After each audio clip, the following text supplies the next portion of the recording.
Educating, informing, serving. Fact TV, keeping government honest.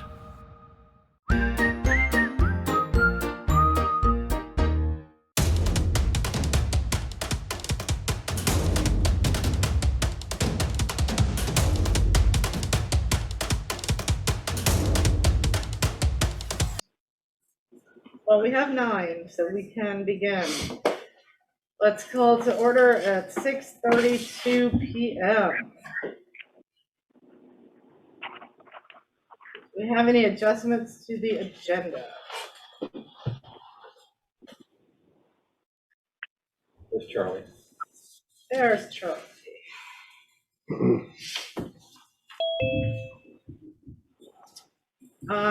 We do have, I don't know if this made it on the draft.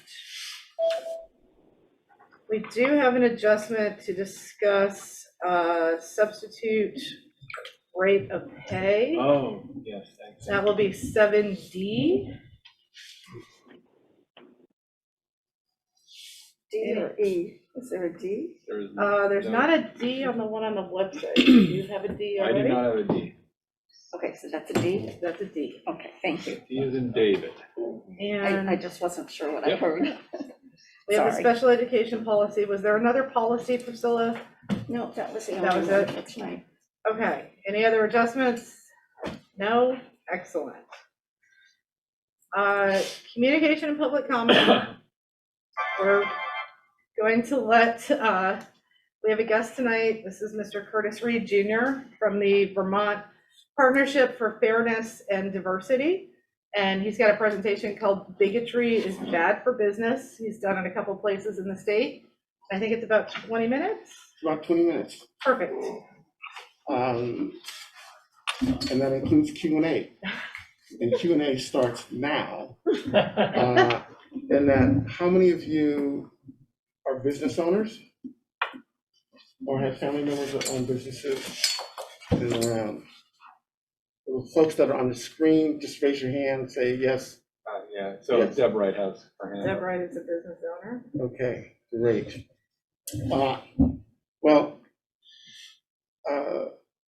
We were somewhat distressed when there were a series of rapid fire incidents involving athletic fields and hate speech and sexual harassment. And in the business community, the voices of businesses were to be absent from the outcry. And I don't know if our businesses understand that their future workforces, our future workforces, I have a business, are currently in the schools. And, to all the knuckleheads out there that said something racist or sexist or xenophobic, and those that stood by and did nothing are our future workforce. And I think that the business community needs to step in and say, we need a workforce that can function in a multiracial democracy and a multicultural marketplace.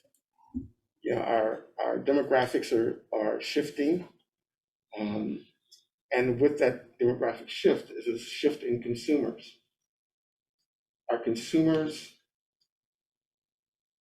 both inside and outside of the state, are increasingly Black and brown. And, if we have a workforce of knuckleheads, people will not want to come to Vermont. People will not want to come and spend their dollars in the state. And so we are mounting this campaign that bigotry is bad for business, simply to remind all the business community that they need to show up at school board meetings to say, we need a workforce that can function well in the 21st century. That reductionists, there are those that want to reduce what we teach our kids. That is not going to serve us. That's not going to serve our greater economic interest. if we have a workforce that is narrowly focused, or that is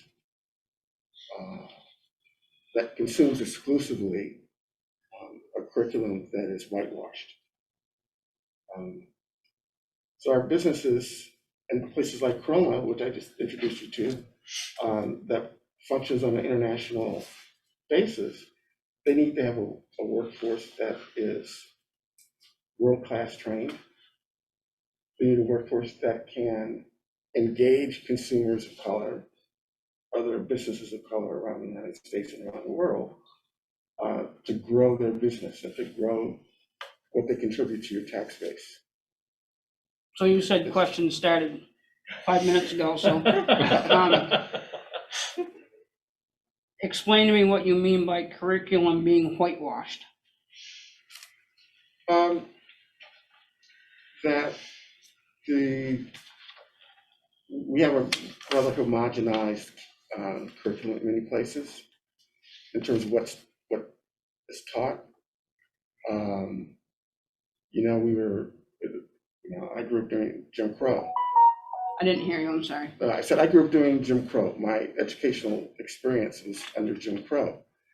And we learned that only bald white men from Europe were explorers. When my own kids were in school, I raised 3 kids in Vermont, their curriculum was no different. They were taught that bald, old white guys from Europe were the ones that were explorers, which is not true. I mean, there were explorers from West Africa, there were explorers from India and Southeast Asia, Oceania, so that the concept of exploration is a human condition and not a condition that is only given to bald white men from Europe. So that's just one example of a curriculum that limits the imagination of school children, that limits the imagination of what's possible and who's it and how it's possible. So, and so when I think of an international company like Chroma that needs to have an outwardly facing workforce that can engage anyone from around the world in a way that they have some inkling or some understanding of what that history is. So, there are a lot of things that are not taught in our schools, but our future workforce, and fogging up, a little blurry, but our workforce 10 years from now, or 15 years from now, is going to be very different, and our market will be very, very different. I mean, 50 years ago, we were selling milk product to the Boston Irish. That's a shrinking population. If we continue to simply sell milk product to the Boston Irish, we would have folded up a long time ago. What the milk industry needed to the dairy industry, needed to figure out, how do we sell our milk product to a far more diverse consumer base. Well, I think we sold milk to everybody. Either that or they had their own milk, but that's another subject. Right. The reason I asked that question is when I listen to what you have said in 7 minutes, so some of this is a lot like when we talk about curriculum and how do we get a person ready for whatever their family or they think is the world, their life, being an adult. Mm-hmm. Some of that has to come from how their family presents things also and what their family teaches them. And so when I listen, I'm really interested in how you think, there's only 6.5 hours of a school day, and we have all these things that we have to make sure they have credits on. Mhm. And so, you know, we have courses, history courses, and so I think that our history teachers, you know, have some sort of outline of what they ought to teach, where it is on what end of the spectrum. Mhm. Wondering where you think that should be changed to be able to still give them the full round table of what, you know, where our history comes from. Because that's what I'm hearing, and if I'm misunderstanding you, then I'll be quiet and move on, because I don't want to Right. spend all night, but Yeah, I didn't, and I still don't really understand the curriculum whitewashed, but I'm not gonna stress over it. Jack, I'll Okay. be quiet. No, I'm actually, Curtis, I think it'd be really helpful at some point, and actually I'd like you to do it at some point, is to drop by and talk to our social studies teachers. I've actually sat in on classes, not since COVID, but certainly before that. all right. And people like Estevancio are included in the curriculum, Mhm. and that wild story of being both, you know, free and enslaved while exploring the Southwest. Those types of stories are there. Okay. I don't know if they necessarily are sufficient, but they're there. We have the discussion about the exploration of the Americas gets into the fact very clearly that that while the African American community comes from about 10,000 people, that over 5 million were imported into this country, and something happened to them called they died in the passage. That's mentioned. The fact that that when Europeans came to the West, that it resulted in a smallpox holocaust that wiped out 90% of the native population. Mhm. These things are all in our curriculum right now, I promise you. Okay. And, you know, weight washing is not happening. If anything, our social studies folks and our folks who teach literacy and writing talk about the participation of and the importance of everybody from Richard Wright to Toni Morrison to Phyllis Wheatley. Mhm. So those things are there. The problem I think that there is teaching this is not teaching values, it's teaching facts, it's teaching the reality, Mhm. whether people accept it or not, whether people accept the need to be their brother's keeper, if you will. That's something that I'm not sure how we get at that part. Mhm. But I think it's important, because I think people, you know, bristle sometimes when folks come and assume that we're whitewashing history, that we're part of the problem, when I think that, if anything, our teaching community has striven very hard to be part of the solution, but it's only a part.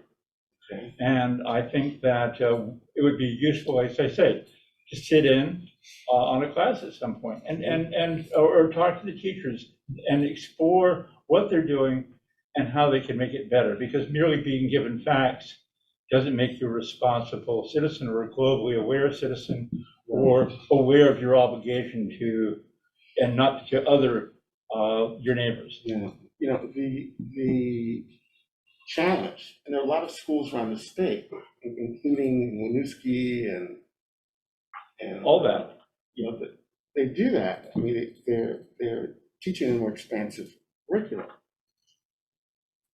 But that seems to go all out the door during a sporting event, where you have a critical mass of students that are yelling racial epithets or, you know, sexually harassing, you know, female soccer players or hockey, field hockey. And the business community has been very silent to say that this is unacceptable. And you know, our schools have our I students. think that's a pretty broad thing to say. I manage a pretty big company. I don't own it, but I manage it, and I manage it like I own it. And that's not how I manage.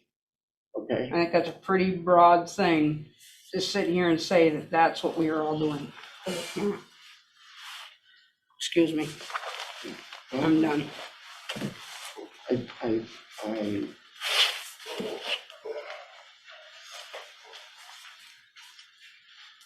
so anyway, our mission is to get the business community far more active in letting schools, the school systems know what it is they need for the workforce for the next 10, 15, 20 years.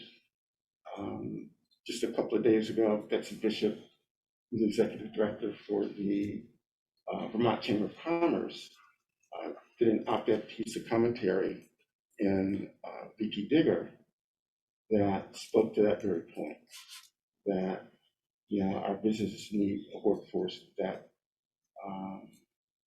you know, that has not only the intellect, but also the skills around, you know, working in a multiracial democracy and working in a multicultural marketplace. And yes, you know, you can, I'm very happy to hear that your history curriculum is a lot more expansive than other districts around the state. My whole point is, you know, Jessica, can we stick to public comment? well, I just, the only reason, he did suggest it was a Q&A, that's the only reason why. I It's, jumped yeah, in. I agreed to give him 20 minutes, not as a very fluid, So we can listen to him. so we can listen to him.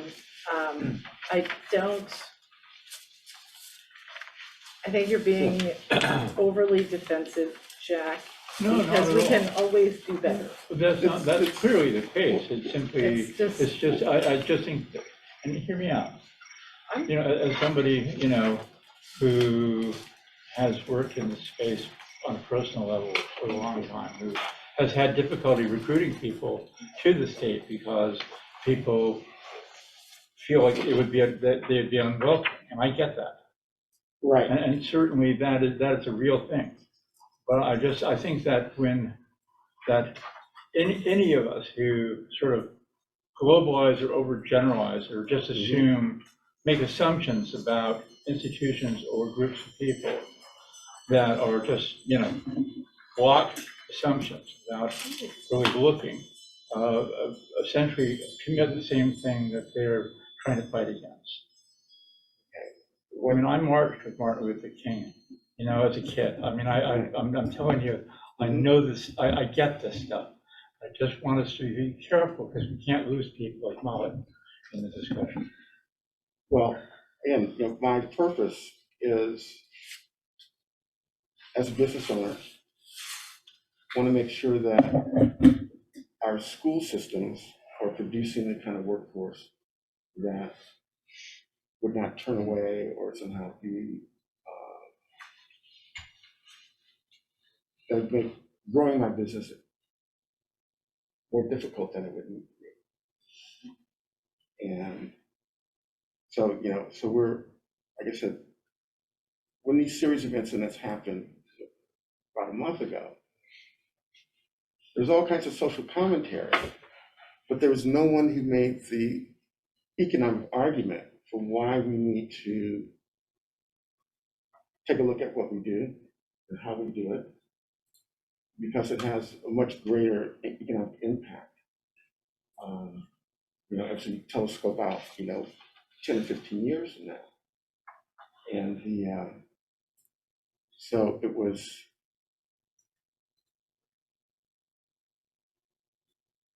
so I can only speak in generalities when I think about the entire state, not just, you know, Wyndham Northeast Supervisory Union. But when I put all of what I see statewide, there's an absence of voices from the business community that assert what their needs are in an increasingly multiracial, multicultural, multilingual marketplace. And for our own civic survival of having a citizenry that understands civics and how we function in a civic society. That's my message. And like I said, I'm going around to businesses, to school districts, to chambers. I'm doing a workshop for the Vermont Chambers of Commerce. We'll be meeting in a couple of weeks. This is the message for our major clients like Green Mountain Power or The Alchemist, PBS, PPR. They're now Vermont Public because they've combined. They're still working on their branding and their Public something. yeah. And so this is the message that we bring to all of them in the hopes that they will in turn, and their employees will in turn, ask the question of, how are you preparing our kids to function in racial democracy and this multicultural marketplace? And I like what I heard in terms of what's happening in your history class. And there's mathematics, there's other subject matters as well. But that's my purpose in being here. And there are it's a message that doesn't land lightly on some, and that's we accept that and we own that. So, yeah. Any questions? Yes, could you define bigotry for me? Bigotry is not just racism, but it's xenophobia, sexism, transphobia, anything that puts one group as inferior to another group. And so, there was debate in the House. Well, maybe we should make this, racism is bad for business, which it is. But then all of a sudden there were like 2 or 3 right in a row field hockey games and soccer games with girls where they were the target of unkind language. And so we stepped back So and said, human nature is bad for business.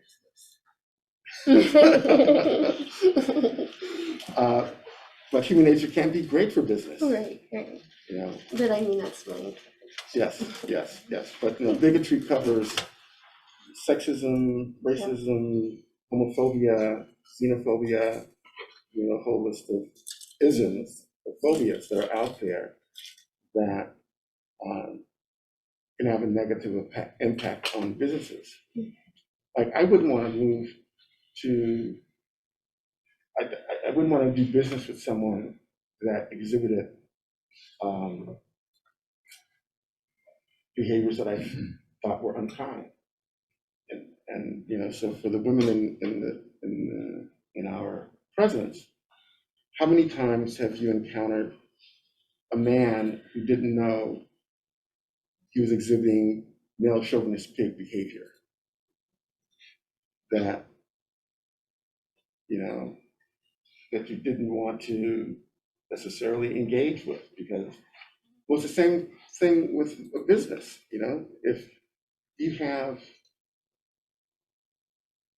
a knucklehead who sees a gay couple walking into their establishment and they turn their nose up at them, the gay couple will feel like I'm not wanted here, so I'm not going to spend my money here.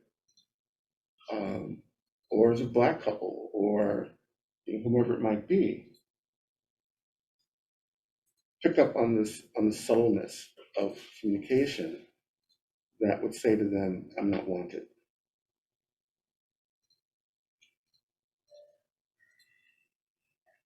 All right, it is 6:57. Does anybody else have any questions? I definitely want to thank you for coming. These conversations are supposed to be uncomfortable, and I think that's a good thing. It sort of helps us explore how we feel about certain things. And I do agree there's more to it than our curriculum, especially because we're in a very homogeneous area here. We're, I think, 98% white. Right. And there's businesses that have an element of sexism that I don't frequent in this area, and they might not notice, but I hope they do. Right. So thank you for yeah. coming. And and thank you for the airtime. You're most welcome. Thank you. We are still on number 3, communication and public comment. Do we have anyone else? Anyone on Don't see anyone in the chat. the hands will come up on the picture, right? Yeah, well, if they use the that. handbook, okay. Yeah. And I'd even ask if the folks on Zoom had a question. These hybrid things are. We're still learning, and we've been at it for a long time. I didn't mean to ignore you out there, so.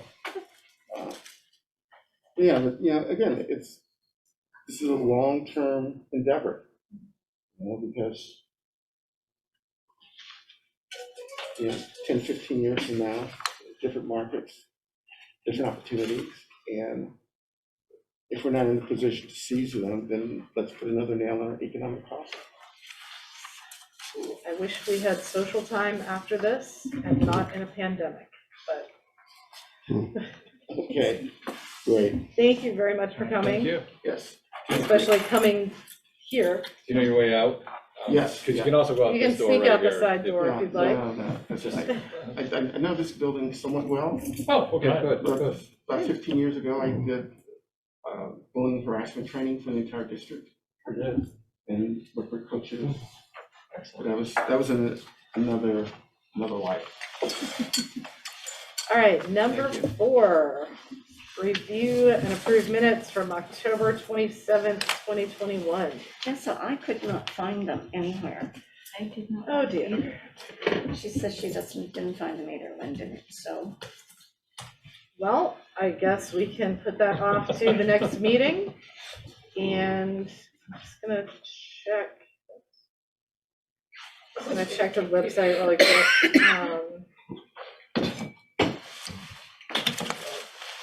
Sure. Go ahead, Would it Jeff. be possible in the future, just to have, right in when we have our meeting, we always have the agenda, now we have the Zoom link. Would be really handy if at that same spot, we had the minutes of the last meeting. I think Yeah. that would be an easy place to find it and just sort of good practice. They are not there. There is no folder for October, so we will have to put that off until next time. Sorry about that. Number 5, old business. Joining the Coalition for Vermont Student Equity. Would you like to make a motion, Molly, to start the discussion? I will make a motion to start the discussion. I believe the motion would be to Let's see. join the Yeah, I got it Coalition here. for Vermont Student Equity. Yes, so moved. So moved. Do we have a second? Might not need We don't one, need but we one. have a second by Jack. Discussion. Who would like to begin? I would. Thank you. So, joining the Coalition for Vermont Student Equity, we have all, I can't believe any of us have missed the presentations that we have had at our regular board meetings for our schools. And they are asking us to support them with money. And we have done that in most of on our school level. And my very strong opinion is, and we all know I'm very strongly opinionated, especially tonight, that this is double dipping. We are already giving from our school. I don't even know if some of us understood why we were giving, but we got pushed so hard we did it. And to ask for the SU to give money also is gonna come out of our budget again. Because if we give money at this level, it really is just going back onto us again when we get the SU budget. So my vote is absolutely no, but that's all I got to say. Anyone else? Priscilla? If you go to their website, we are listed as member district. A district or SU? The WNESU is listed as a member district. Your district is also listed, but the WNESU is listed. As it should be. Okay. Well, we shouldn't be if we haven't I joined. understand, but it's on there. I think Mr. Clark has his hand. Mr. Clark, yes, you were probably going to be called upon anyway, so feel free to speak. Thank you. Way back on February 24th, motion was put on the floor at the WNESU meeting, which was, be it resolved, the WNESU hereby joins with other Vermont school boards to advocate to the Vermont legislature for the adoption of the recommendations of the Vermont Public Weighting Factors Report, which was Act 173 of 2018.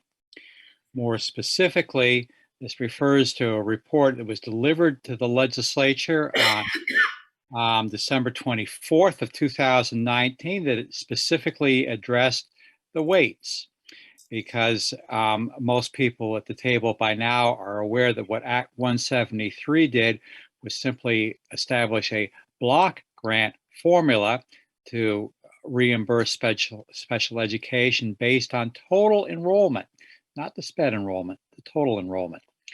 And people like Andy raised enough of a ruckus that the legislature actually spent some money and looked into it. Now, I got to make 2 points. One, this is not an ask for money. This is a general ask to join. And I agree with Priscilla when she pointed out that, in fact, we have done that. But I think what's more generally the matter here is the question of whether the other district schools wish to join the coalition and whether those schools wish to help support the work of the coalition. And I will tell you, which I told the high school board, that I have very generously supported the work of the coalition, and the most immediate near-term outcome for the schools in this district is that whereas in the fiscal year 2021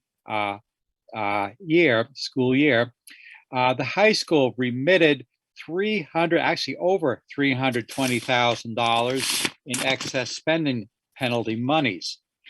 It was $321,135.36, but who's keeping track? And if it were not for the work of the coalition in getting Act 159 passed in the last legislature, the Union High School would have been on the hook for another $233,176.19 for fiscal year 22-23. Okay, there's the immediate payback for the WNESU's membership in the coalition. But what I will point out to you is that in order to receive a continuing benefit, and that continuing benefit would be to avoid the roughly $1 million hit against taxes in the 4 towns that comprise the WNESU, the coalition will need to have additional financial support, and it would be very helpful if member districts can do that. But even if they can't, and I realize it's a lot of money, when you're counting beans sometime, I think it's sometimes referred to as penny wise and pound foolish. But irregardless of that fact or conjecture on my part, it would nonetheless be helpful if Union Elementary and Rock Board considered joining, donation or no donation. Thank you, Molly.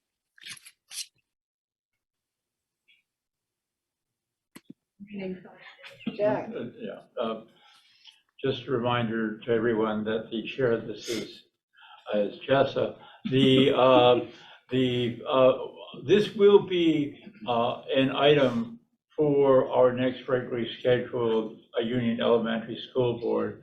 I do believe that the high school has shown its hand, and since the way we're really organized is that very roughly a third of our total student population is at the high school, another third is at Rock Elementary and Middle School, and another third is in the Union Elementary School District. And somewhere in that neighborhood, it suggests that we will want to try to match the amount the high school gave, and I think we'll probably be bringing up a resolution to that effect at the elementary school. I do think that Molly's point about that the SU being essentially a coordinating entity between those three, soon to be four boards, probably should have those individual districts do the giving, but I think that they all should pony up their share. I can't speak for a board that hasn't voted on this yet, but I think that's if you're urging individual districts to do their part, I think that's reasonable. I think the SU as a coordinating entity, maybe that's not necessarily our role, except to sign up on behalf of, in terms of our being the equivalent of a school district elsewhere, and that's fine. And didn't we actually, as you said, we did pass a resolution to that effect? So I just found the minutes from that meeting.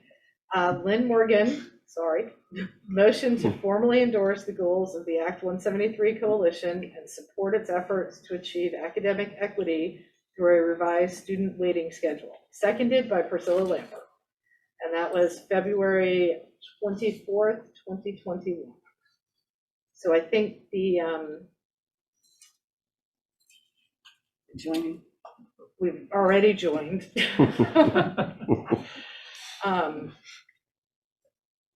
Do you wish to? Yes, go ahead. I want to recognize that David has been very generous in what David has done, and he has contributed a lot for doing this, and we do appreciate him very much. I think that before anyone considers giving money, though, we should have access to their EIN number. We should have access to their financials. We should know whether the money that is being contributed, we should know how much money has been contributed by other people. We should also know, how that money is being used and where it's going and what is happening with it. Because we are fiscally responsible to our taxpayers. And I really think that those are questions that we do need answered. I think I've looked, couldn't find anything, Okay. so. So I think one of the points that a couple board members made to me would be that the SU, pretty much any money that comes out of the SU gets billed down to the member districts, and the financial aspect of joining the coalition, the ask should be to the individual districts. And that is what Grafton's going to have on for their next meeting. I don't know about the others. So it appears that we've already endorsed the coalition. I don't know if that changes your motion, but go ahead, Molly. So if on February 24th, we actually already joined this coalition for Vermont student equity, then I guess we had an oopsie having it on the agenda this Yep. I assumed when I read that we were looking for some kind of monies, because that's what was at the high school level, and that's where I was very passionate about not having that happen, because I don't believe this is the level it should happen. And so I would like to withdraw my motion, because we already are a member of a Coalition for Vermont Student Equity. I don't think there's anything else to talk about. I think is the person who seconded that good with withdrawing it? Splendidly okay with that. All right, I believe that settles 5A.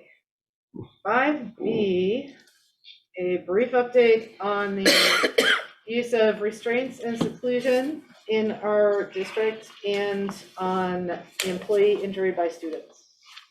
So I asked Stacey Alexander to speak briefly on that, just on Rule 4500 and also just how we are using restraint and seclusion. Hey, everyone. Most of you in person should have a document that was handed out that I'm going to share on my screen, hopefully. If Andy will give me sharing rights. Please. Be good. Well, yep. There you go. Hopefully this works. You should see a document up that says Rule 4500 SU Board Report. Okay. So I just wanted to give a brief overview of what seclusion is and what restraint is. And then we'll talk about what's happening currently in the SU and how we support our staff and students with this. So seclusion, which we used a great deal last year due to the COVID restrictions, is when a student is put alone in a room and they're not allowed to leave. No one is in there with them. Someone is typically standing outside or doors partially closed. It's not when you're clearing a classroom and the student is in the classroom and their staff in there with them. Seclusion is really about isolation. We try not to use it if at all possible. What it does not mean is if a student is put in timeout or if a student is left alone with an adult supervising them. So it is very, very much about isolating the student. Restraint is a much bigger, it's a use of physical force. It is only supposed to be used for imminent situations where a student is at risk of substantially injuring themselves, someone around them, or is engaging in property destruction. It is a very last resort. For us, we try to limit and only use it when it really is absolutely necessary. There are other things that we try instead. So physical restraint, some of the things that people may think are physical restraint are actually not. You may see a staff member breaking up a fight, or you may see a staff member assisting, or two staff members assisting a student down from a table. Those are not physical restraints. A staff member transporting a student to a quiet space or removing a student from a classroom. Those are not physical restraints. They are temporary. They have a specific purpose, and it's considered an escort. So it is very clear guidelines around how long, how it happens. So oftentimes people can misunderstand the two. Are there any questions at this point around either one of those? No? Okay. If a staff is injured in the SU, we do have some very clear guidelines for them as well. We need them to go see the nurse to be checked out. There's a report of injury form that needs to be completed while they are there. Sometimes an injured staff, depending on the injury, cannot leave the situation right at that given moment because they are trying to keep the student and other staff members safe. So we ask that as soon as the incident is over, they report to the nurse to be checked out and complete this form. And then that form is provided to the HR department, and depending on the injury, may lead to a workman's comp claim, or it may just stop with HR. The nurse will determine if the staff member should return to work or return home. depending on the injury. The staff's direct supervisor should be alerted, whether that is a case manager, a building principal, special education coordinator, and then that person would alert the director of student services. The building principal is responsible for notifying the parent. There is a letter that can be used to go out to families, but typically a phone call is made to make direct and immediate contact with families, to let them know this happened, to let them know that their child is okay, or that their child is going to need to leave because we are unable to keep them safe. The 4500 form should be completed by the principal and then sent to the student services office. There are times where the 4500 form needs to go to the superintendent, and from the superintendent up to the agency of education. There are different levels of the 4500. At this time this year, we have not had to send any of our 4500s up to the state level, which is very good news. All right. If we do happen to do a restraint or a seclusion for a child, once the student is de-escalated and in a safe space, we do have the nurse come down and check them for injury. They ask the student some questions. They look over any part of the student's body that they say hurt.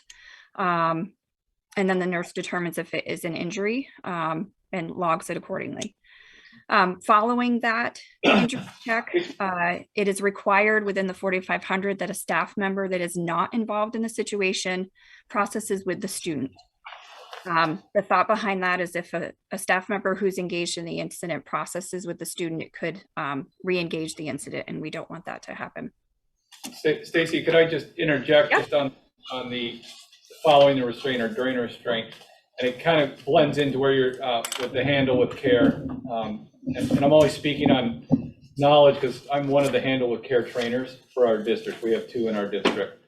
At any time, if a student is in a restraint and they vocalize that something hurts, the restraint is immediately disengaged. So if a student says, "Oh, my arm hurts," right, and you know that as the person doing the restraint, you still immediately disengage that restraint, and we go through the process again, and there's a whole process we go through. So I just wanted to add that in because we don't train people to just keep going through a restraint. So, and there's a specific script that we use as well. You're not engaging with the student verbally during a restraint. There's very clear guidelines. They're very short and to the point, and it's repeated over and over, encouraging the student to calm their body. It's not, there is no conversation happening with the student at that time. And so the staff understand that and are retrained in that multiple times a year if they're in certain programs or classrooms within the SU.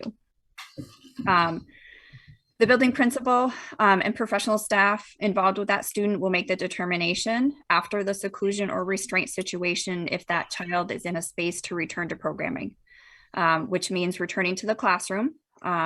If they are not able to return to programming, then they are given an alternative space that is not secluded to continue their day and receive their education in an alternative space. So we try to keep kids in school. We try to help them stay safe so that they can engage with their peers in their classroom. So as far as an SU, some of the things that we do to always avoid hands-off. I know the title says approach to hands-on. Our message is that we don't want to put hands on students. That is an absolute last resort. We do not want to have to do that. It's traumatizing to staff, it's traumatizing to students and families. So, we make sure that we have, like Andy said, we have 2 trainers in the SU right now. We do handle with care training at least once a year. And then we do refreshers throughout the year as incidents come up through staff debriefing. And I did add something in that is not on the paper that you have. It's an important point that I feel like we need to make. If staff are involved in a restraint situation, there is always a debrief. The debrief may not happen that day. It may happen the following morning, but those staff come together, they talk about the situation, they talk about why it happened, what happened, and how we can do better next time.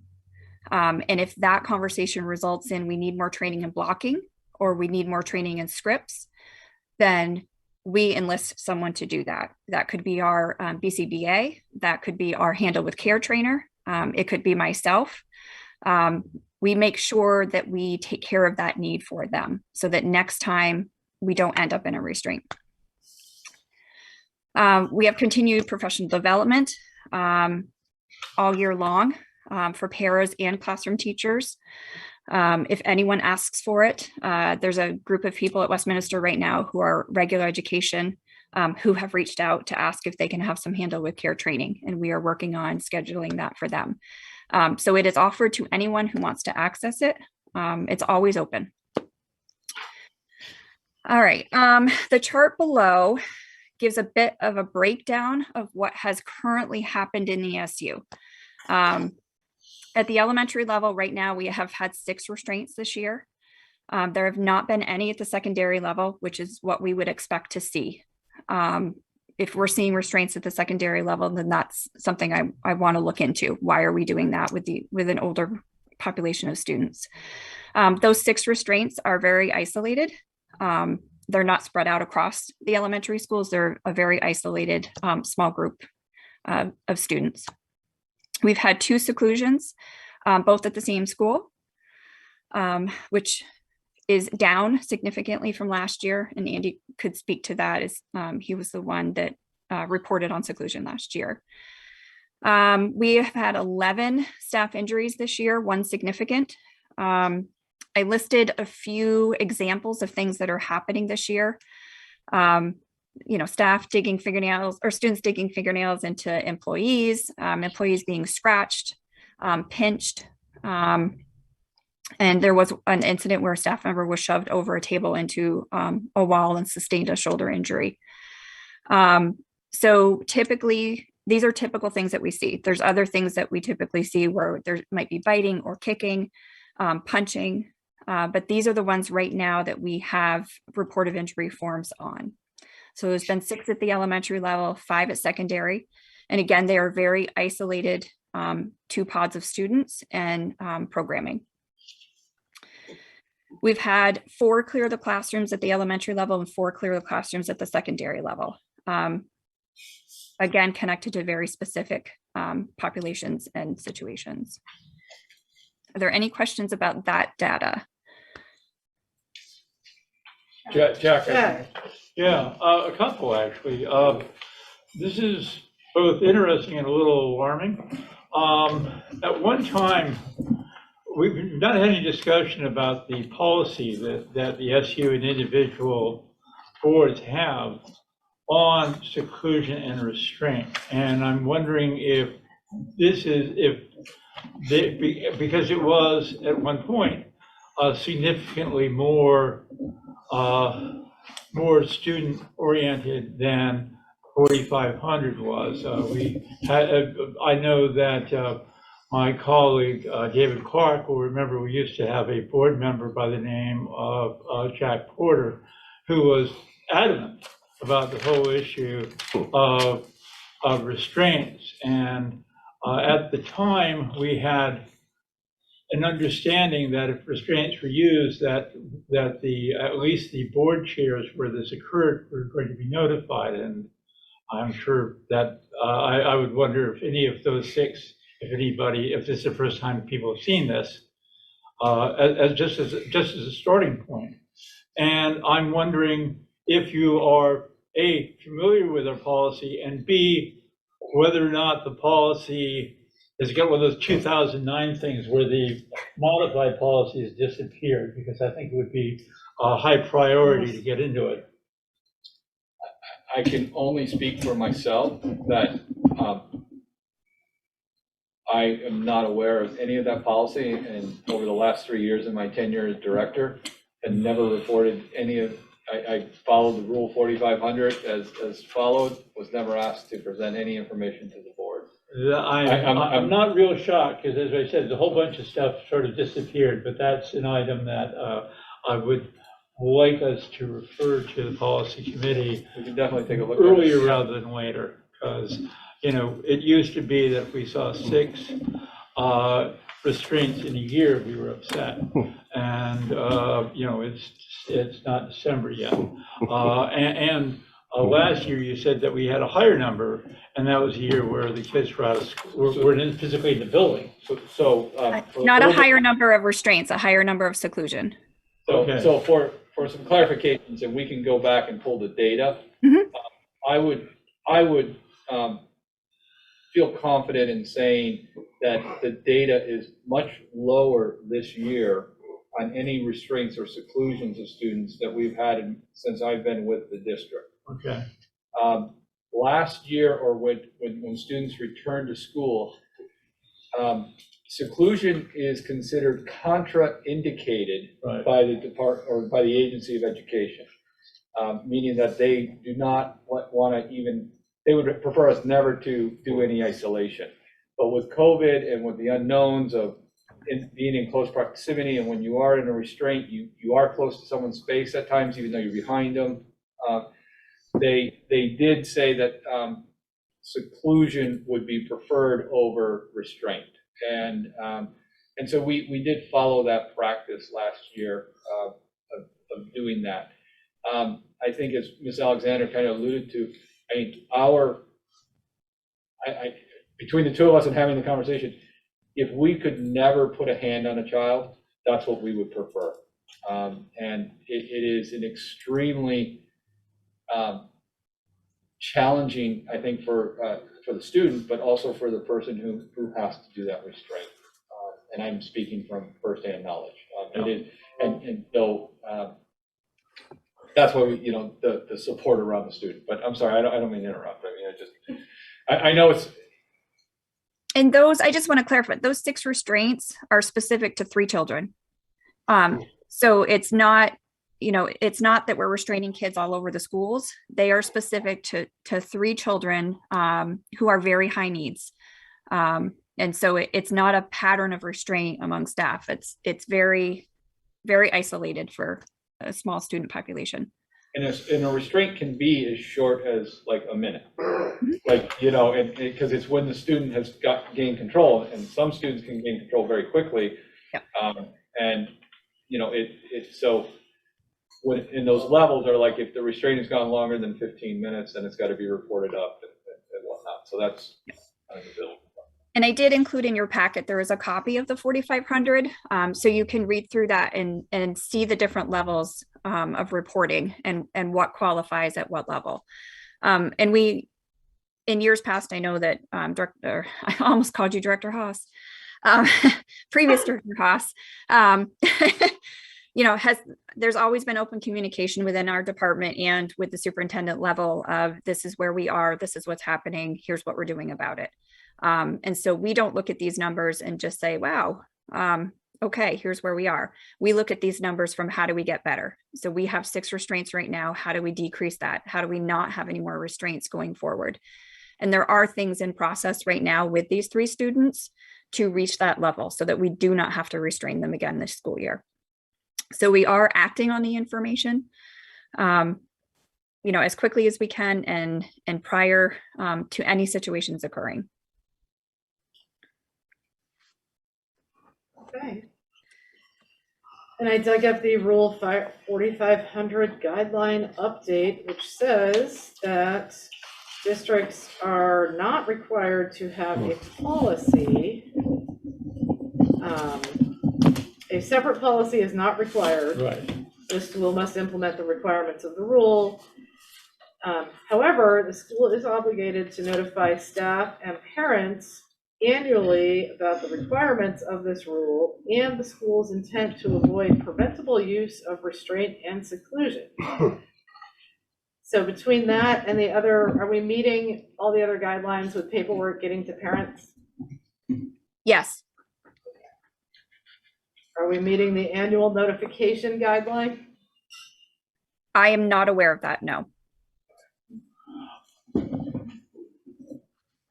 I'm sure when this comes up and when I'm hoping it'll be referred to policy, the Wyndham Central is I think, a relatively good one. It was written actually in response to incidents there by Mike Foley, who I know well on that board. And it'd be a good use at F-26, you might take a look at it as a basis. It doesn't have Jack's reporting requirements in it, but otherwise I think it shows what you can do to attenuate some of the restraints that 4,500 allows. That's a note for Priscilla. It is. We can definitely look at that. I've only looked at through G basically and found the G1 map, the one we did. I used to look at the rest of those. I was going to have Nicole print out the rest of them for me so I could take them home and sit leisurely and look at them, but I forgot to do that. Good bedtime reading. We did have an F-26, says it was adopted in 2011, so that needs updating. Does anybody else have any other questions? Could I just add something to your last question, Jessa? Ben? So currently right now, Student Services is going through systolic monitoring. It happens every 3 years. We are being required by January to create quite a substantial amount of policies. What you asked if we had is in that packet to be created to submit to the state. So it will be happening. It falls under discipline. So that will be being worked on, and I'd be happy to work with the policy committee on that. Okay, thank you. I think Cheryl, do you have your hand up? I do. Let me see if I can say hi to you guys for a second. So I think I heard Andy a minute ago say that the number of restraints and seclusions are actually down this year. My question has to do with the overall reports of challenges to students' social and emotional well-being. They're just all of those difficulties that they and therefore the teachers and the whole school climate are facing. So did I hear you correctly that those numbers are down? At the same time, we're seeing and hearing reports of many other social and emotional challenges. Please clarify.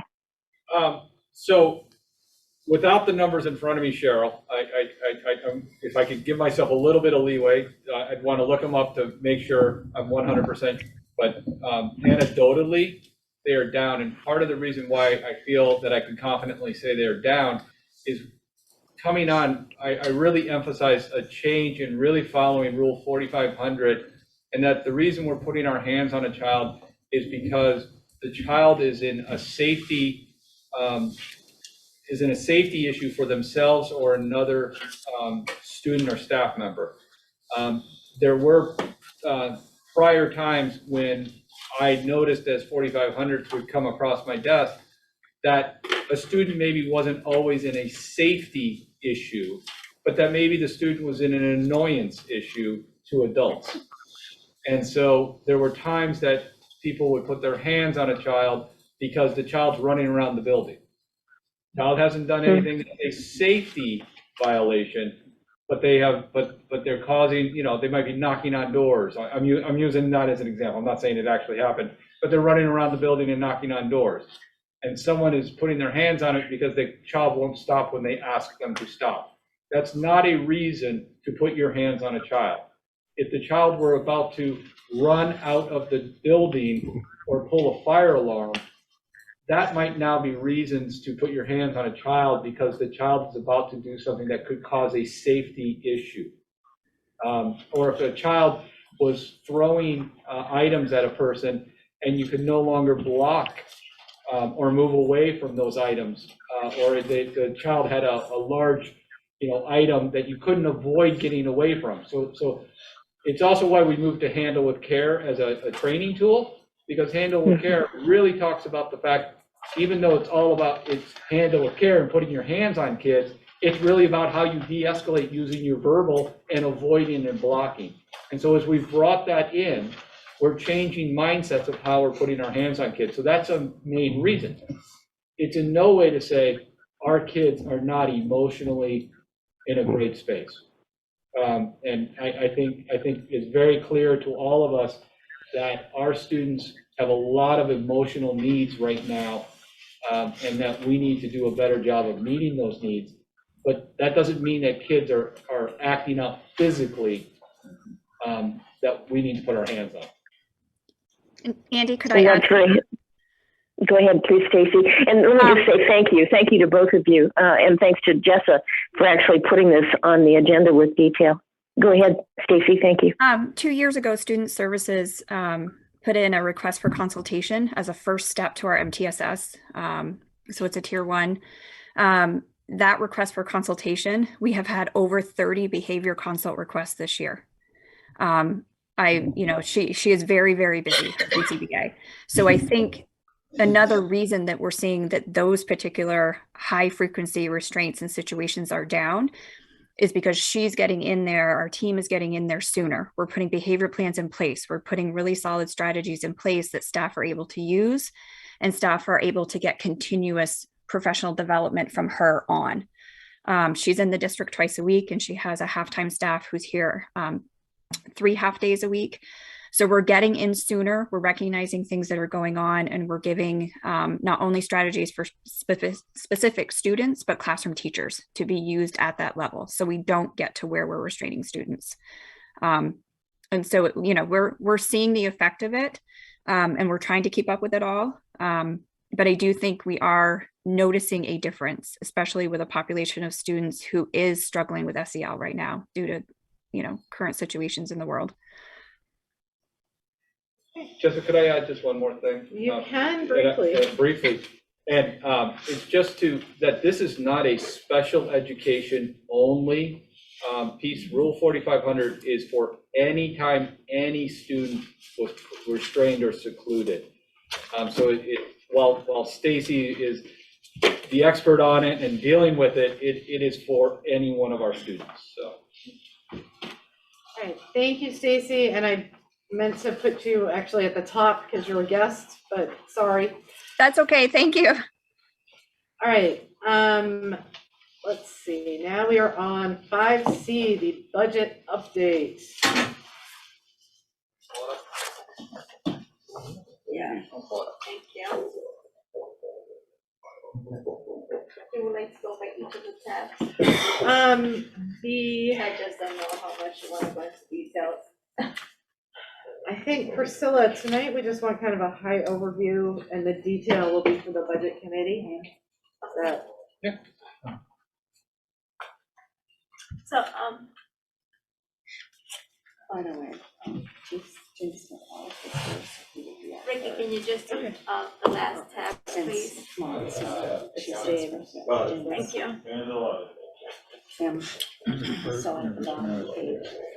Could you grow that a little, Jesse? I'm sorry, not Jesse, Ricky. Oh, little paw there. Oh, boy. Scared now.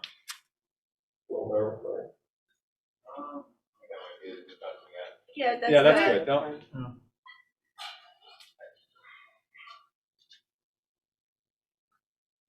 Yep, that's great. Thank you. So the chart that we have here has a comparison of FY22 and FY23. So as you guys can see, for the request is for FY22 for food service, and the actual request, which is the pink column, for food service is quite a big difference, and it's actually the big impact that we have in our budget. So the reason is that Carly from food service has agreed that the only portion that we would like to assess and having the budget is $180,000. I do know that over all of these times that I have met with you guys want to maybe a little more details as how much far into the future this will still be a cover, and which one were the grants, and that's why I have tonight here with me Shauna, because she works the food service grants, and maybe she could give us a little bit more into details as which different grants we do get from food service. All right, so basically with the nutrition programs, when we went in-house back in, I think 2018, the boards agreed to contribute the local share portion, and every dollar that's put into the nonprofit school food service account has to stay there. It's a federal USDA requirement. So we have been serving a lot of meals due to COVID. Harley and his team have done a fantastic job. We transitioned from doing breakfast and lunch programs, the National School Lunch Program and School Breakfast Program. And then when the COVID emergency happened, we went to Summer Food Service Program. So the majority of our funding was through the Summer Food Service Program, which is federal reimbursement for FY21.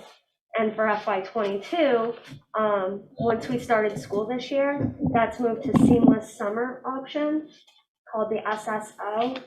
And we're still serving free meals to all students, and that's federal reimbursement.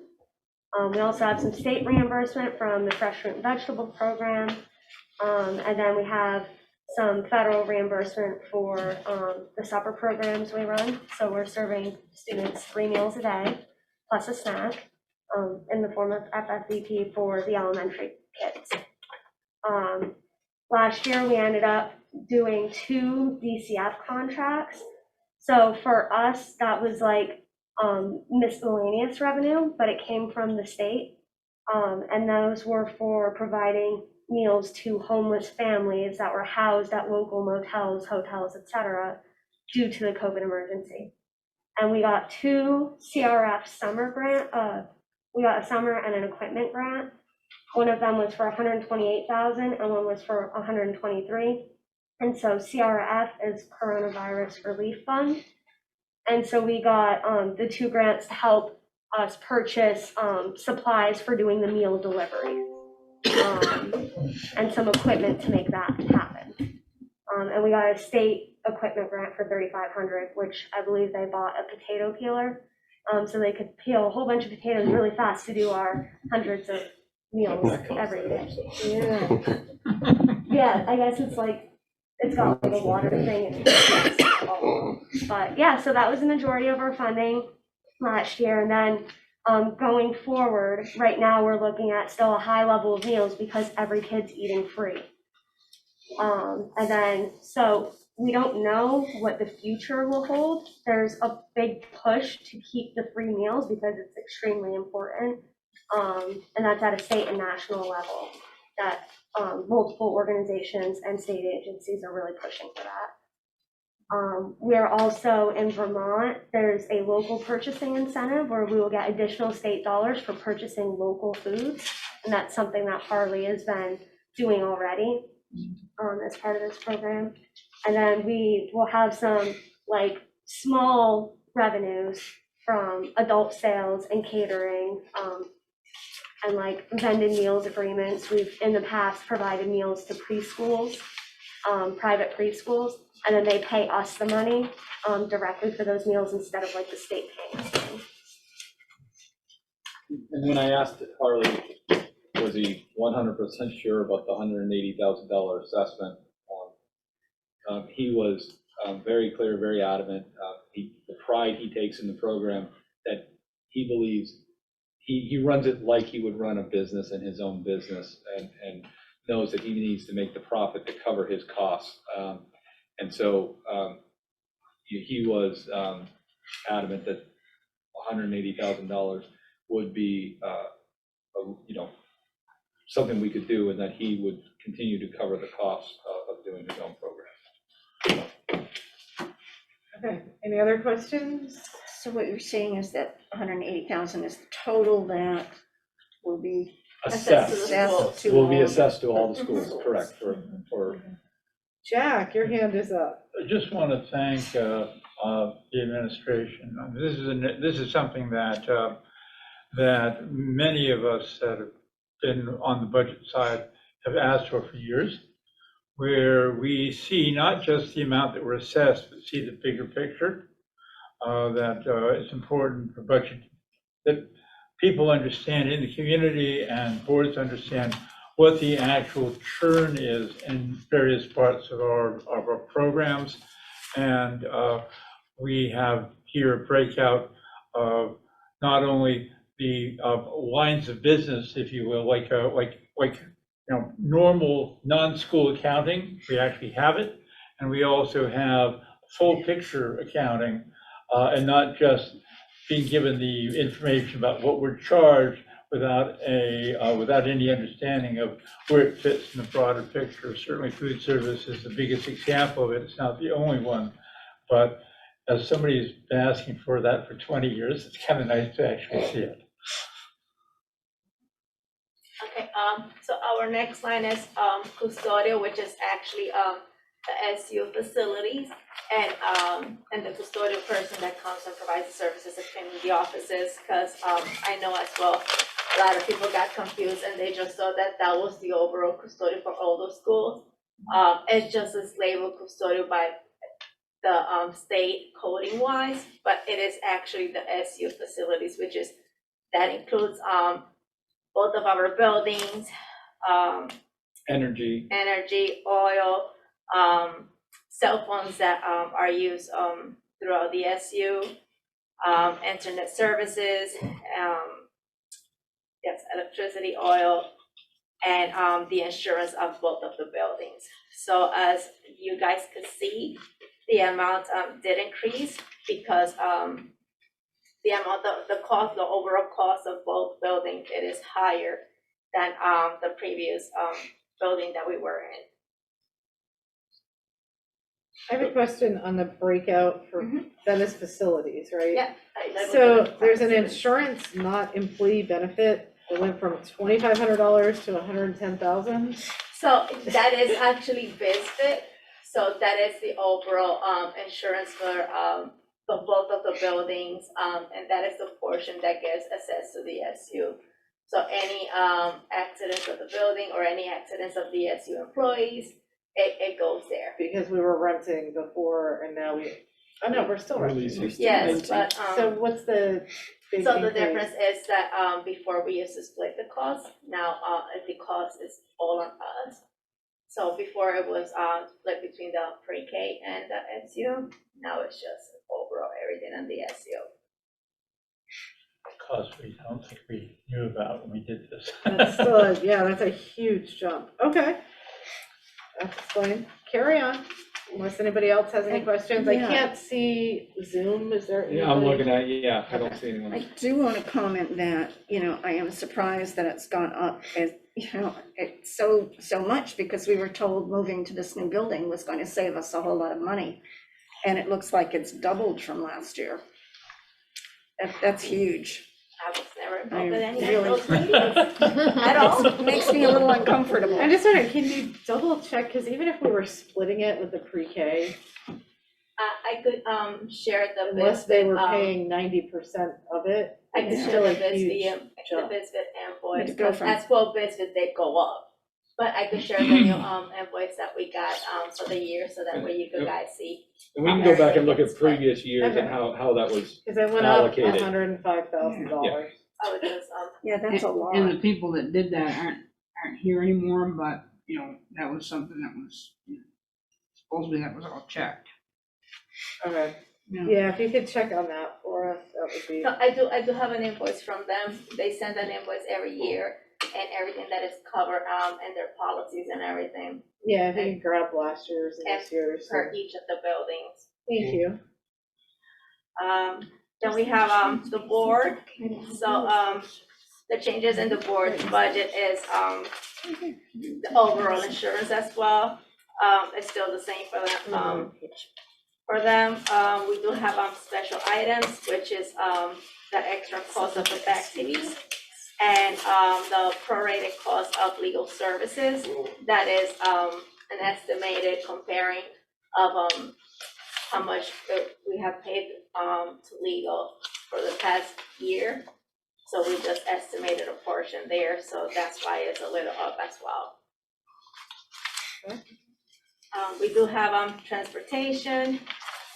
So we do see that the budget for transportation went down by $58,000.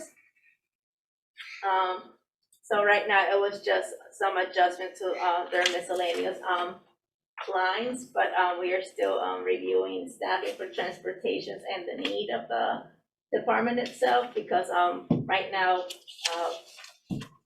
with everything, the bus drivers are asking to have the extra help or maybe an extra para in the bus to help them out. So we are still analyzing that line. Deborah has a question. Deb Wright, and then Josh.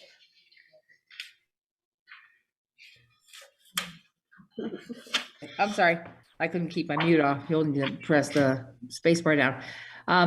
This is not a question to Flora, but a question about what Flora is saying. And I guess you're not aware of it, but a lot of paper shuffling is preventing those on Zoom from hearing what Flora is saying.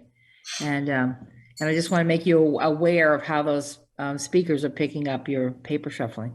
No, it's That's not- it. Look, it's not you, it's not you. I've been It's just shuffling. because no, it's just, unfortunately, the speaker's right in front of a couple of board members, so. Sorry, Deb. I would pick her up better if she's got it. Okay. I guess All right, I'm all all. right, thanks. Sorry. Come on down. Thank you. Jack, you had a question? Yeah, just one, this used to be an old bugaboo, and I don't know if it still is. You said, are any of the charges, you mentioned Fact TV, is there a significant change in the assessments we're getting from Fact by any chance? We didn't have Fact TV budgeted before. Well, that's why I'm asking. 'cause Yes, this- that is added now. There used to be a thing about whether Fact should charge us for filming or not, and I remember colleagues in the past pushing back rather vigorously on that. Yeah, how much is that charge that we're now going to be paying? Well, right It's now, $150 every time for every meeting. Okay, so I think We're it was talking about just an average cost, $15,000. about 15 grand. but definitely it could go up according Well, to how I many meetings just, you I will just have. wanted to point out that this was a one-time, a free service as part of Fact's obligation as a community service provider to do these things. And they had petitioned this board for 15 years to get money, and we turned them down every time. And I'm not saying that we should turn them down again, but I think it just should be aware that that changes, both change in our bottom line and a change in our view. I know that they don't get the kind of support they used to get from cable companies, but it's still an item that people should be aware of. All right. Sorry. Didn't mean to be short. No, that's fine. Deb Wright, you have another question? Yeah, my question is about what Jack just said. The municipalities pay and have paid for as long as I can remember, their share. Of course, the school district has a lot more meetings, which is a big difference compared to a municipality. But we pay every year, both the village and the town, and Village of Saxon River also pay as well for Fact TV's service, in order to make sure that the public can be as aware as possible of what is going on in their interests. So I think it's a good idea. I also know they don't receive anywhere near as much money, just like Jack said, as they used to in the past from the cable company. They have to support themselves somehow on a small budget. Thank you, Deb. Anybody else? No, Flora, continue, please. Okay, so our next line is IT. Most likely that line did not go up. That was short to be level funded. Adjustments to the line were some of the miscellaneous technical services and communication line for IT. Our next line, it will be special ed. So the changes in the special ed line is due to X 173. So our funds were actually cut down by $110,000. So that's why you see that the special ed line that had an increase. So in the past, we did get 3.5 million. For special ed, this year, for next year, it seems that we'll get an average of 3.4, I'm sorry. So, and then we do have to take into consideration the fact that we do have salary increases. We still negotiations, and we did have benefit increases. Then we have early ed. So earlier, according to the amounts that they have expected for Medicaid grants, they level funded their budget. So they just wanted to keep everything the same according to what they have got in the past as well for grants reimbursements. I have a question on there. Why is there rental of land and buildings? They are at the elementary school. Yes, and so they're they don't sort of- have rental for building itself, but they do have a storage that they're renting. Where? I'm not, It's one of the local garage storage units. When they left Cherry Hill, they had quite a bit of storage space at Cherry Hill. Being in a classroom space at Central Elementary, there is not the extra storage. So they had to rent like one of those. Like I mini storage? can't, I'm sorry? Mini storage? Yeah, Like but the- it's like, that. It's not the mini storage, it's one of the But local it's- ones. And okay. so they have it all organized so they can go down there and access their stuff.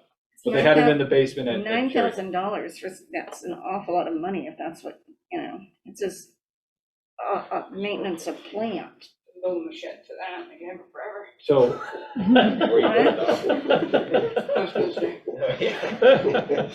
So again, I think the title, the budget unit title is something that comes out of e-finance. It's not something that they're yeah, not but that's why titling it it that includes way. rentals, space, lands/buildings. You got So- rent, land, buildings, it's 150, and then the next line is rentals, land, buildings, 9,000.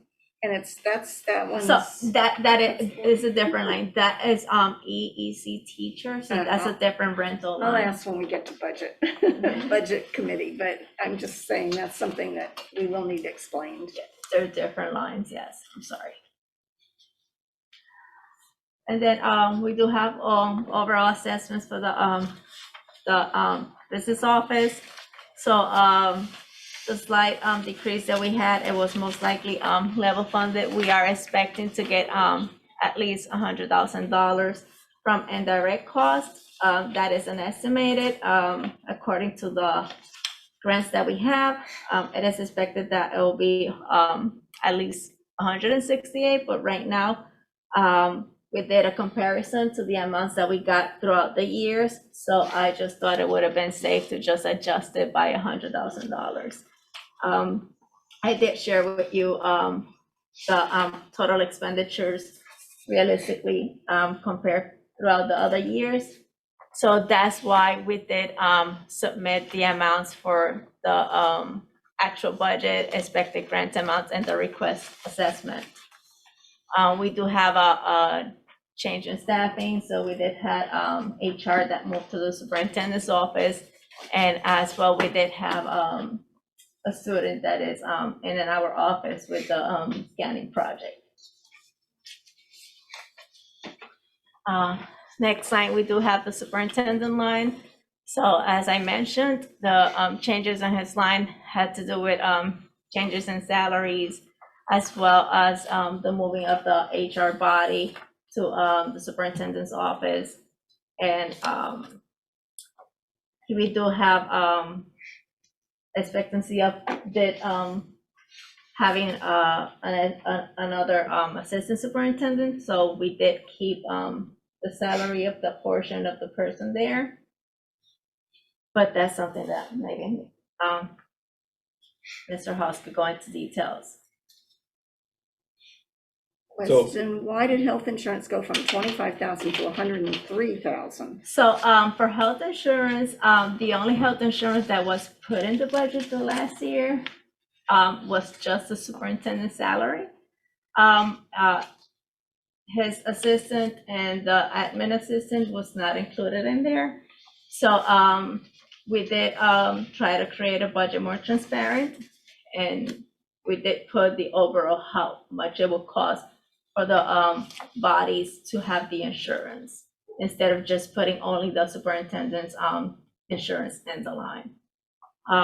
So in that line, we do have the admin assistant, the superintendent, and HR. So it's 3 bodies there, and as well the increase that we had of 6% in the insurance. So like I mentioned, we did try to do this year our more transparent budget that included everything. And then later on, if we need to make adjustments, we could just do that, but we just wanted to put there all the information, not move any funds out just to have any gray areas. So for example, here we do have as well the nurse line. So last year, it was suggested to take that line out and put it in the schools. So this year we decided to move back the nurse line in the SU budget because it is a floating nurse of the SU.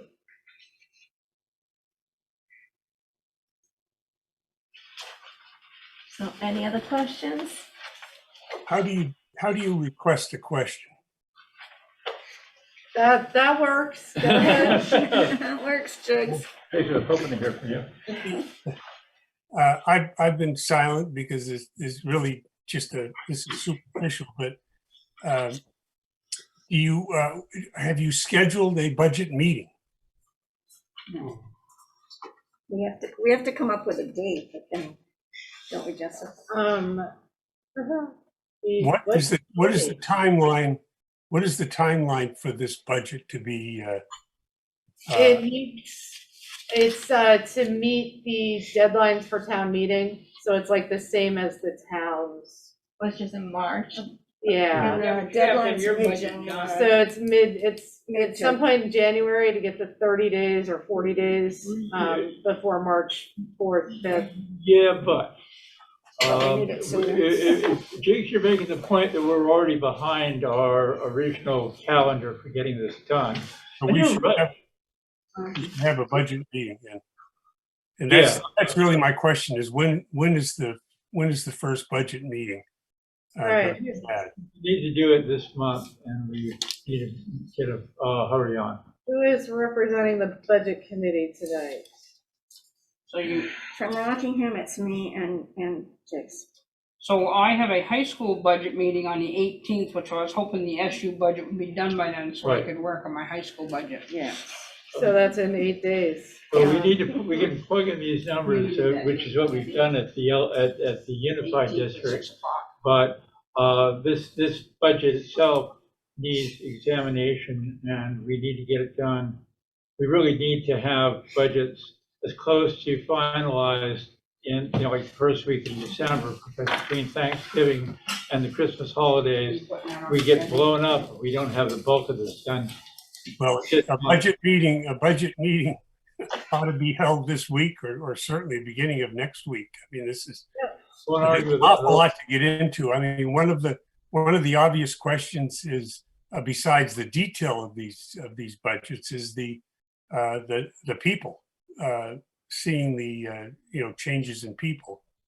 And I find it interesting that the superintendent's budget. I think I heard Flora say that last year it was only the superintendent. It wasn't the assistant or whatever. And so where was the assistant last year in the last year's budget? So the assistant superintendent was split between local budget and grants. And so a portion of, I believe it was a 50-50 split with the salary. And then the whatever benefits that she took in health insurance or whatnot was taken out of the grant. Okay. That's one of the reasons we asked to do the budget this way, is because, like, the assistant superintendent, the SU wrote the check, even though it was fully paid for by grant money, rather than just have it show up not being charged in the budget and just being out of grants. We wanted to show the actual cost of everything and then have the revenue from grants broken out separately. Because I think that's what people want to see. It's a little bit more transparent. So if you looked at last year's budget, there was no money for it because we got it from grants. but it wasn't really spelled out Where it came that from. way. So the local taxpayers didn't pay for it, but they should know what it costs. And we still need to get all the interventionists and titles, because it's, Yeah. there's so many, and it's in so many different grants, we didn't, you have to pull all of Who that. is chairing the budget committee? We haven't had a meeting, so we We don't know. haven't We haven't picked a right, chair. we haven't. Well, I suggest if you all have nothing better to do, We need to get this Thursday, done. Friday, or Monday at the latest, it Yeah, would we be a need good to time to get pull this together. together. We have Thursday, next, meeting this week, or Well, it Yes. wouldn't be the worst idea. if Yeah, we showed up Thursday, here the for it. schools are off. But we're- Yeah. But are we celebrating the holiday? I think is the question. Can we do this anyway? And is there a facility where we can do it? If the buildings are closed, that makes it look tough. Friday's possibility, or, and I, Monday is Rockingham. Monday's Rockingham, and next week things started getting weird for me because I got a grandson on the way, a granddaughter on the way. Yeah, we heard. Yeah, Congratulations. so, but I can do this remotely next week, but I like to do it like Monday or Tuesday, because by the time Thursday rolls around, I'm not quite sure Well, what my Molly, situation will be. they're doing budget on Thursday, so they would like to Right. have And us, have the yeah, SU meet before then. We're And I would say Tuesday. We're doing this preliminary, like Tu- this stuff yeah. on next Monday for Rockingham, well, so. is Tuesday okay for you? I hate doing it, but this I'd is, say Tuesday at the Oh, latest. one every night but- next week. well, It's up to you Welcome. guys to, I mean, I'm open for that. Molly, who's on for high school? I can do Tuesday. Who is on the budget committee? I don't have it with me tonight. I don't have it with me, but is you it told Deb? me it was you Oh, I and know, Jack yeah, I'm Yeah. on that, yeah, and me and Deb, right? yeah, That's Yeah, my understanding. and somebody else, there were. I'm on it too. This is Cheryl. I'm on it also. Yeah. Yeah, Not for So high school. Priscilla, Jack, Cheryl, do you have it from the other night? I've got it. I don't have on it in front of me, so I'm just, But oh, in the minutes? Is that where it would be? We did it, we talked about it at the BFUHS meeting Monday, and I had my paper with me that So night who's on because it the, was high school. I've been on it for years, so I'm. Was Margot? I don't have that with me I don't know, tonight. I know it that. was, I know it was Molly, Jack, me, Deb. There was one more. well, that would give you five with that. Yeah. You've got Priscilla, Jack, Cheryl, Molly, Deb. Cheryl's not high school. No, but she's. Oh, you're asking just for the This is high the school? S, But Yeah, the- we're but trying to do that's- high but- school, what's Thursday night? is Right, what the we're high talking school about. Thursday, and and we've already gone through first pass at the Unified District just the other night, but we need, the SU allocations always need to be done effectively, finalized first, if we can do it. Right. So Jakes is absolutely on point with that. There's four of us for that. Was Jason Thursday. Terry on for the high school? Pardon? Was Jason Terry on Yes, for the high school? Jason. Jason Terry was yeah, the it's other not in one. the minutes. That's Okay, right. so if you guys could Thank you. schedule your meeting no later than Tuesday, and you can. Well, that was for the high school one, and ours is Thursday, so who's on this one for here? I was the That last was time the one know. I was Yeah. referring to. Right. Okay. Yeah, that's I So thought the that- high SU, school. because Who's the your high SU? school So- is on Thursday, right? That was the high school they Right. just went through, so So- who is on the SU You budget were. committee? I don't think I volunteered for that. I think you got volunteered. I think David I is can on look it, it I up think. when I Am get I right, home, David? but- He's still on? David's out of the SU, Oh, that's right. Well, that's so much for that. and I'm not. I can look it up when I get Jess, it's just you. that paper. Like I Yes, said, and Jack, Yeah. JJ. Won't be the first time. Jake, And Jake, Jake- Jake Jake- on was from on? Ross. Yeah, I was gonna say, Cheryl. if we say she need was on a rock rep, I really would like Yeah, to have Cheryl. Jake's on it. Jakes and I are on it from Rockingham. Okay, And you have SU. Cheryl from yes, Westminster. all right, And Cheryl Jack from the Union Elementary. yeah. We just don't know who's And from the Deb, high I school. think, I I'll look thought it up when I get Deb, home. I have in my head I'll call that you if you are the But other it should be in person. that same I'm a new member for the high school, That's for right. the SU. Okay, it doesn't have to be somebody who's on our board. Well, as I said, but Deb and I from the high school, you and. Oh, you're on from the high school? I thought you were on from the from yours. I'm that's what I thought that she was. Let me You go. can have it. We'll check on We'll that. figure it out. Let's keep going here. Yeah. Let's get- Yeah, just Yeah, we'll figure it out. plan on the meeting. So are we trying to do Tuesday? Is that what we're trying to do? That would be ideal, no later than. Okay.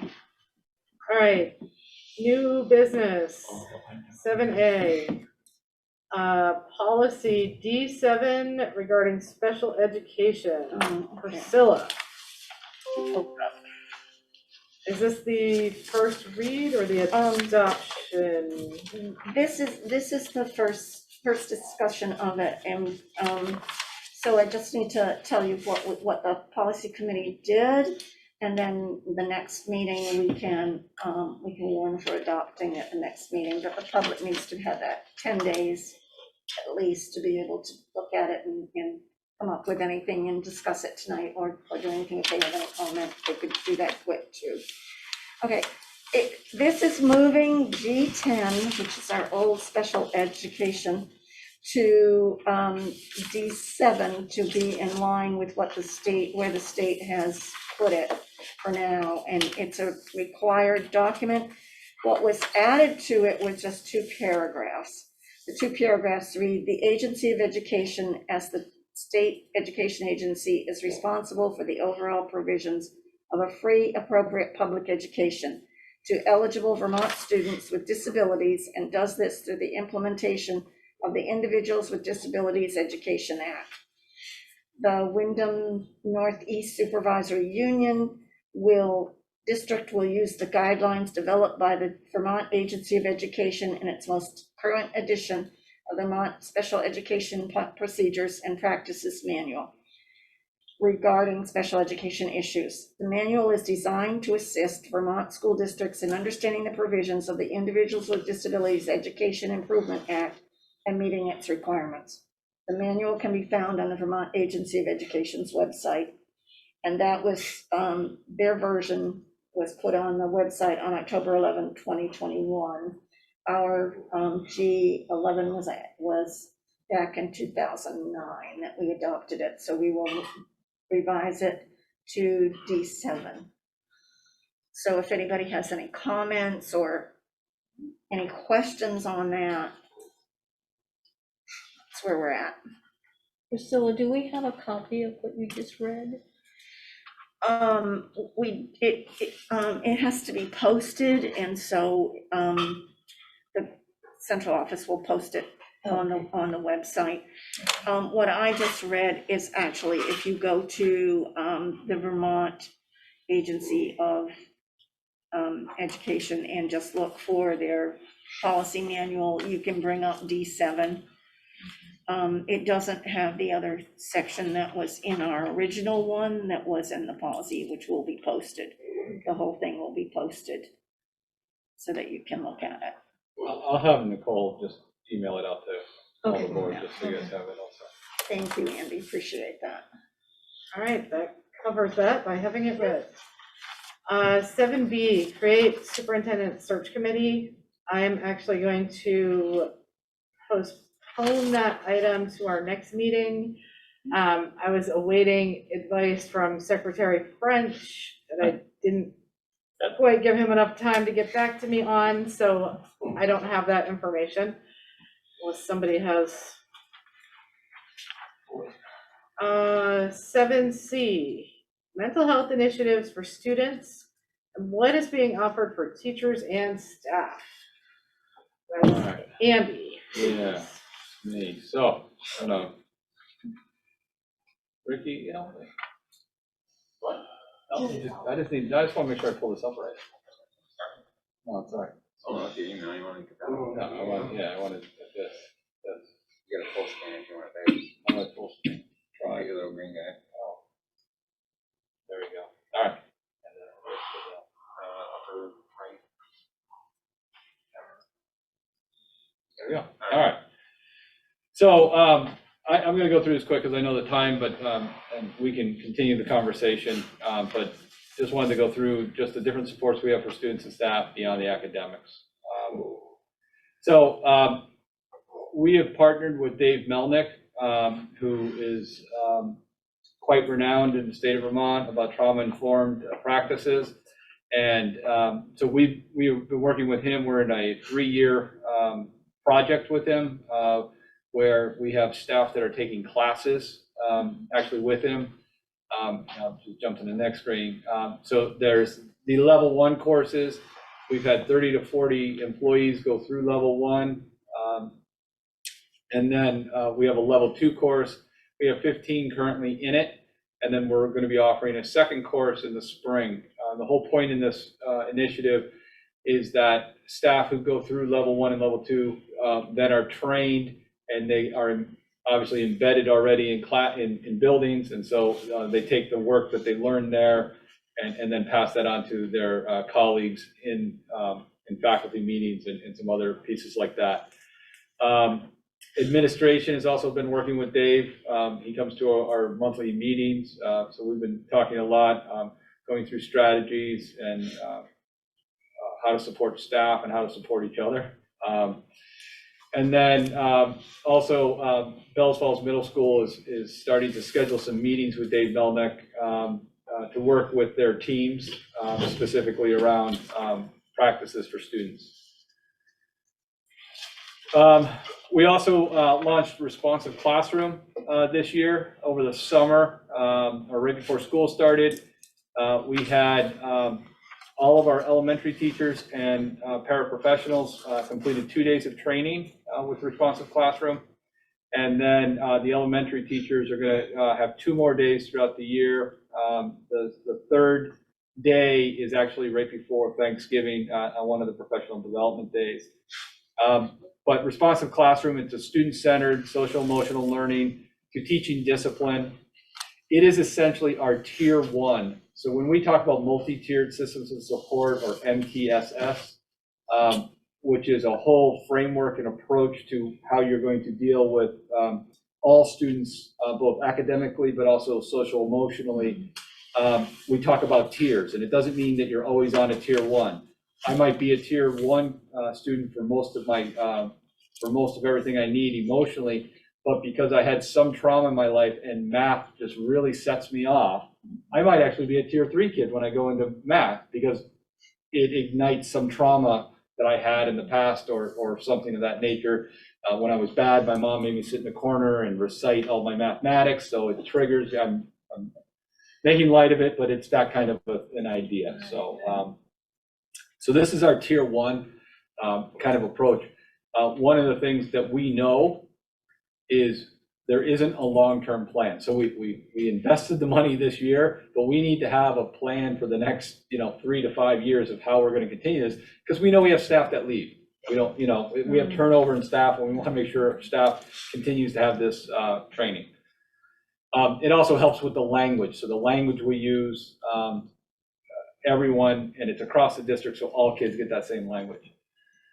Our school counselors, they're using Second Step, which is a program that's an SEL program, but also deals with counseling, and that is for all our kindergarten through 8th grade. Saxon's River has really invested in zones of regulation. That is a program that really talks about student feelings, and students they identify, you usually see those as colors. And so some students, when they can't verbalize because they're so upset, and I'm not talking about a student who has a nonverbal impairment. Some students, they get so upset they can't express how they feel. And so in zones of regulation, you can almost point, you can say, where are you? Are you a green? Are you a blue? Blue is sad. Are you a red, which is you're really angry? And a student can identify that, and then you can respond appropriately to that. And it's something we began conversations when I was the director of, should we be looking at pushing this out again as a common language across all of our buildings? So that's something we're continuing to have that conversation about. The high school admittedly does not have a formal SEL curriculum that is embedded throughout the school. And some classes do incorporate, lessons, our health and our family and consumer sciences, but it's something we need to look at and look at really strong on how we can embed that into our classrooms. They do here at the high school also have, they facilitate a Genders and Sexualities Alliance. And they also have You Matter, YYA, and that is a suicide prevention and mental health wellness program. We had a conversation with You Matter about stretching that across K through 12. Frankly, administratively, we felt that there were a lot of things going, and to add one more thing might confuse some of the conversations that are going on. You Matter is working with the middle school right now, and so we're kind of using a step down approach as opposed to a step up. Yes. What does YYA mean? Oh, I don't know off the top of my head. Can I get back to you So on that? you matter means you matter. Like Oh. You Matter. You Yes, Matter. it's an acronym Okay. for it, but it is So an actual. I don't know. Yeah, I was wondering what Yeah, we have that thing. But I can look it up for you. I'm sorry. Yoga. Youth and young adults. There you go. Oh, You. okay. Thank you very much. I couldn't do it all at once. Thank you, Jessica. I'm too old to know how to do that. But we want to stay connected with them, and we want to continue as opposed to a step up program, right? We'd start at the littles and go up. This is a step down program, so we're starting at high school and going backwards down. Let's go here. We also have school-based clinicians. They provide the mental health and socialization services to students. The priority is students with disabilities because it primarily is funded through student services. And students have those services written into their IEPs. But the clinicians do work with all students when they have availability. We have 5 clinicians throughout the SU, 2 at the high school here, and then 1 at Central, 1 at Westminster, and 1 at the middle school. We've been trying to find a person that we could split between the other 2 buildings, and HCRS just has not been, like everyone else, they cannot find people to fill roles. But it is a much needed role at Saxons River and Grafton, and so we are looking at that. And when we work with HCRS, we work through a program called Success Beyond 6 that funds a portion of the salary of the clinician. So we only pick up about half of the salary. So we pay about $40,000 to $50,000 for a clinician, and the rest of the benefits and everything else like that is picked up through HCRS. One of the strategies is to have them be a WNESU employee, because we hire the person, we know what we're getting. Not that HCRS is great, they work with us on hiring the people, but when someone's our own employee, we have longevity with them. And we've done that at Westminster. And so there's a conversation, do we continue to expand that program? Because that allows them not to just work beyond the limits of HCRS. We can spread that out to work with more kids. So, but right now our clinicians are averaging 20 plus students in each building. So, and at the high school, that's a total of 40 kids. So why didn't that change up there? What's their recommended caseload? It's around 12. So 12 to 15. And kids will like that. So we also have home to school liaisons. They work with several families to provide that home support. The goal is to engage families and students and to ensure students are successful with school. So it's a lot about, those folks are going out, meeting with families. Do kids need things? Do they need rides? What's inhibiting families and students from accessing school? And we try to break down that barrier. Right now we have 1.5 FTEs, so that's a person and a half. But we do run it pre-K through 12th grade. And right now they're sitting at about 24 plus referrals, if not more. So we got Yeah, I think that it's on top of what they already had. So we've got 24 new referrals. So it kind of feeds into what we were talking about, the need. We have more families that have needs. So McGinty-Vinto, that is sometimes referred to as the homeless piece or homeless liaison, but McGinty-Vinto is the law. We have a half a unit or FTE devoted to working McGinty-Vinto and working with families who are in homeless situations. And that does a lot of, again, it's still a lot of that outreach. So obviously the other half of our homeless liaison, because we can't have a half a person, that is that person who's doing that. So a lot of times you're covering the same families when you're doing homeschool liaison and McGinty-Vinto and doing that. Restorative practices. This is a real big lift that's been going on for, we initiated it a little over 3 years ago in the district. But restorative practices is really proactive, preventative to bullying and violence. And the idea is to give power and voice to all students and all staff and to work together. A lot of times it's been successful in, I'm not going to do it justice, and I know the people who know this in and out are going to kill me. But it worked a lot in prisons and working with that stuff. But in our classrooms, if a student is disruptive in a classroom and has to leave a classroom, you would then use restorative practices to bring that student back into your classroom and to have the conversation so that student understands how their behavior disrupted everybody. And so working collaboratively together, it has been shown through research to actually improve the emotional well-being of buildings. So it's a real big push. The middle school is starting to implement it. The elementary school this year, an FTE was devoted to all of our elementary schools, and they are currently doing community building circles in 3 of the 4 elementary schools. They're doing about 15 community building circles a week. So that person is actually going into the classroom. They are modeling for the teacher, and then they're working with the teacher to provide them the professional development so that they now have the ability to now promote this in their classroom.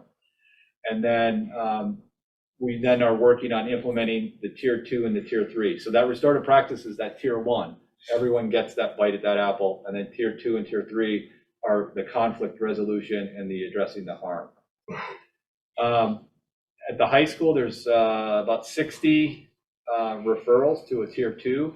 So a lot of times what you might see at the high school is a student who's been sent to the office. You're going to use restorative practices to intervene as opposed to a suspension or a detention type of stuff. So working that. I'm trying to skip through there. We're working circles into our after school programs because obviously behavior continues. And one of the things when we really talked about it, there's a need to continue to inform all our stakeholders about restorative practices. And that's not just students, and that's not parent, administration needs to become better versed in it, and so that we can continue on the conversation, but we need to get our teachers all on board. And so that's a lot of that embedding that's going on. And there needs to be a restructuring of the program and a repurposing of the direction. It is, I will tell you, this is my #1 priority, besides our budget, obviously. But our kids, we need to ensure that they are emotionally well, because if they are not emotionally well, they can't access their academics. If our staff is not emotionally well, then they cannot provide instruction for our kids. And so we need to shore this up, and we need to get this ball rolling. And I guess since bringing the person on for the elementary school in the last 6-7 weeks, we have seen a tremendous momentum. And so I think there's a lot of positive direction. Stacy mentioned the board certified behavior analyst. We brought this person in a couple of years ago. through student services. And this would be your tier 3 types of interventions also, because we're talking about some kids who are having some real behavior issues, but we're also using it as a tier 2 with a referral process. So any staff member can ask for a consultation. The BCBA has time, goes in, can do a 5-10 minute observation, offer some suggestions, teacher implements those pieces. That is, we have seen, has helped decrease our behaviors with students. And when I say the behaviors, we're talking the large behaviors. You know, we're still gonna have kids pushing each other and stuff like that, but we're talking the really big behaviors. So, for our employees, there's also our EAP, our employee assistance program. That's run through HR mostly, but employees can access that to do personal or work-related problems. So it's something we promote for our staff to use. We also have the PATH, the Planned Actions Towards Health. And this is more of a, it's a health and employee wellness program. It's more about the body with PATH, but we know that the mind is also connected to the body. And so we have to work on that piece. So it's something we really promote, that healthy lifestyle. Couple things moving forward. With the PATH, there's also a counseling service available. Correct, yes. Moving forward, as I said, there's a need within our SU for coordination of all these services, because there's a lot. When I went through there, and I pared this down from what people even gave me, because without giving going into a lot of depth, but it's a lot of overlapping. And a lot of times what's happening is one set is working with a family, and we find out that another set is working with a family, and then another set is working with a family. And we need to coordinate that, because families get overwhelmed, but at the same time, the right hand and the left hand need to have the same conversation. Mm-hmm. And so there has not been that coordination for many years. We also need to work on some long-term planning, as I mentioned, and that has to do with the coordination. Multi-tiered systems of support. Our staff is aware of it. We do it in places. We don't do it with fidelity. And we need to, it needs to be focused on all students. And so we need a real big push. I will put this up on the website, because those are hyperlinks to the multi-tiered systems of support.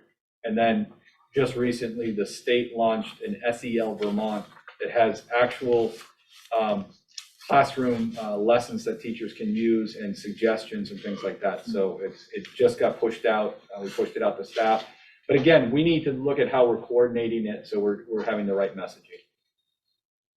And that's what I got there. So I know I went through it real fast, but wanted to give you what we're doing right now. And we know we need to do a lot more. Questions? Is there another page of Zoom? Yeah. Yeah, hang on. Yeah, you got it. I can't do it. Can I do No, it? those might be built into the board. Yeah, they're built in the board. That's it. I got it open there. Oh, that's So, it? Yeah. Okay, we lost some people. We lost some people. Any questions here? Andy, did you say you would be putting that? Yes, we will have it up. Okay. We will have it up. Good, thank you. Andy, on this, the concern I have is we've been hearing a lot of expressions from teachers about burnout. And I know Priscilla last year was quite worried about just the impact of kids working remotely and all the shifts back and forth.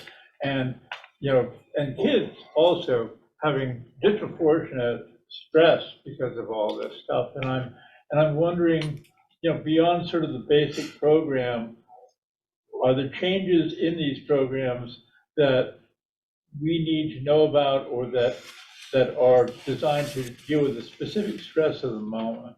The fact that we, as I said, we heard loud and clear from teachers last week about burnout, and we certainly have heard from individual parents about it. And how does this interact with that?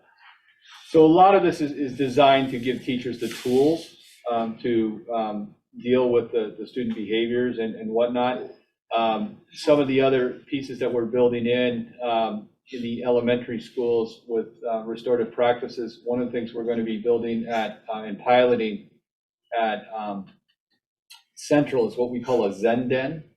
And it sounds great, but the idea is if a student is dysregulated, but just for the moment, it's a place for them to go, to reset and come back. But that's a safety valve. I know that's focused more on the student, but it's a pressure valve for the teacher when the teacher's got to that point. We do not, it's an area we need to frankly do better on and have not done well on what the wellness of our staff and what we need to do for them. It's something when I came into this position to really look at how can we even utilize some of our professional development days to give teachers just like a break, right? Like to not have huge initiatives and huge professional development.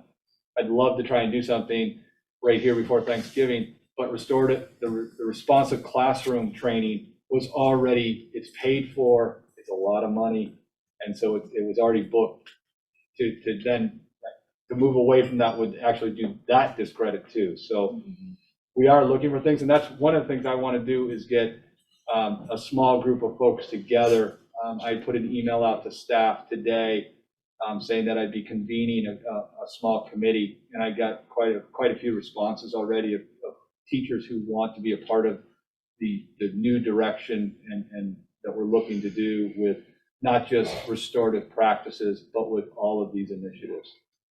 So, thanks.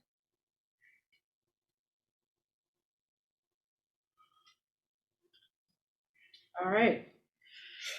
Anybody else? Excellent. We do need an executive session, but before we head into that. You missed 7D. Oh, 7D, substitute pay. Currently, we pay our subs I wrote it down. $100 a day. That is up. It was $90 a day. Was it? No. Sorry? 85. Okay, so we districts in the area around us are paying subs $120 a day. We have an extreme shallow pool of subs.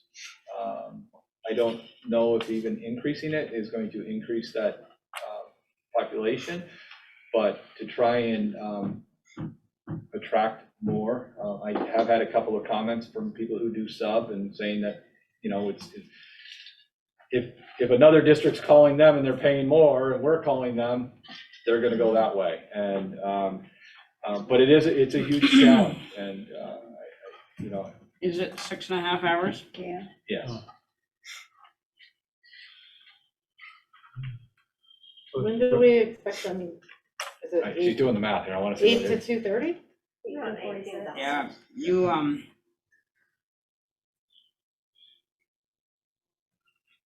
I can't hire It's anybody $18. for what you're paying people. 15:38. So we're paying them higher or low? 100? You're paying them low. Yeah, we're paying them low, yes. Well, and that's at, did you do 100? $100 a day is 15.38 an hour. Yeah, I mean, that's, you're talking my language right there. Yeah, no, we're losing people, we're losing people to McDonald's, we're losing people to Molly. I mean, no. And I think I said it yesterday, and I know it's not about the sub pay, but we talked about it at the elementary a little bit, that when I came on, with Parapay, we were competitive in the region, and I was able to convince people to come here from Keene, to drive to Keene to be a paraprofessional. Now people are leaving here and driving to Keene to be paraprofessionals because it's flipped, because they've increased their pay. I think the same thing is happening, you know, with substitutes and trying to attract more subs. And we all know that if you've ever had the luxury of subbing, especially in a middle school, and I'm sure I can get a waiver to let some of you come in and sub for a day. We'd love to have you come in.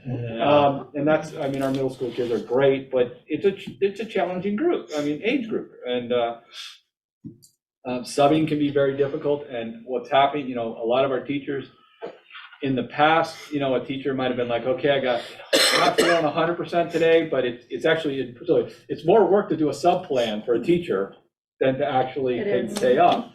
But under COVID, we're telling folks, if you got a headache, you got a sniffle or whatever, we don't want you coming in. So now, you know, teachers they're taking that. And I do, going back to what you're saying. So what do we need, a motion? Yeah. I would like to make a motion to have substitute rate of pay be $120 a day. You don't need a second, you're fine. Okay, let's vote. Is there any discussion first? It's, what did I just say, $18.50 an hour is what Yeah, a little bit it ends under. up being. It's less than what McDonald's, some of them are paying $20 an hour. So, not that I'd want to do that, I'd rather do sub than that. Oh, We might come, okay.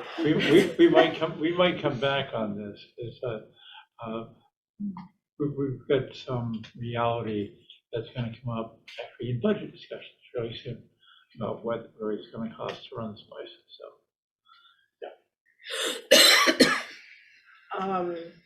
Yeah, you're gonna have to rerun all your numbers.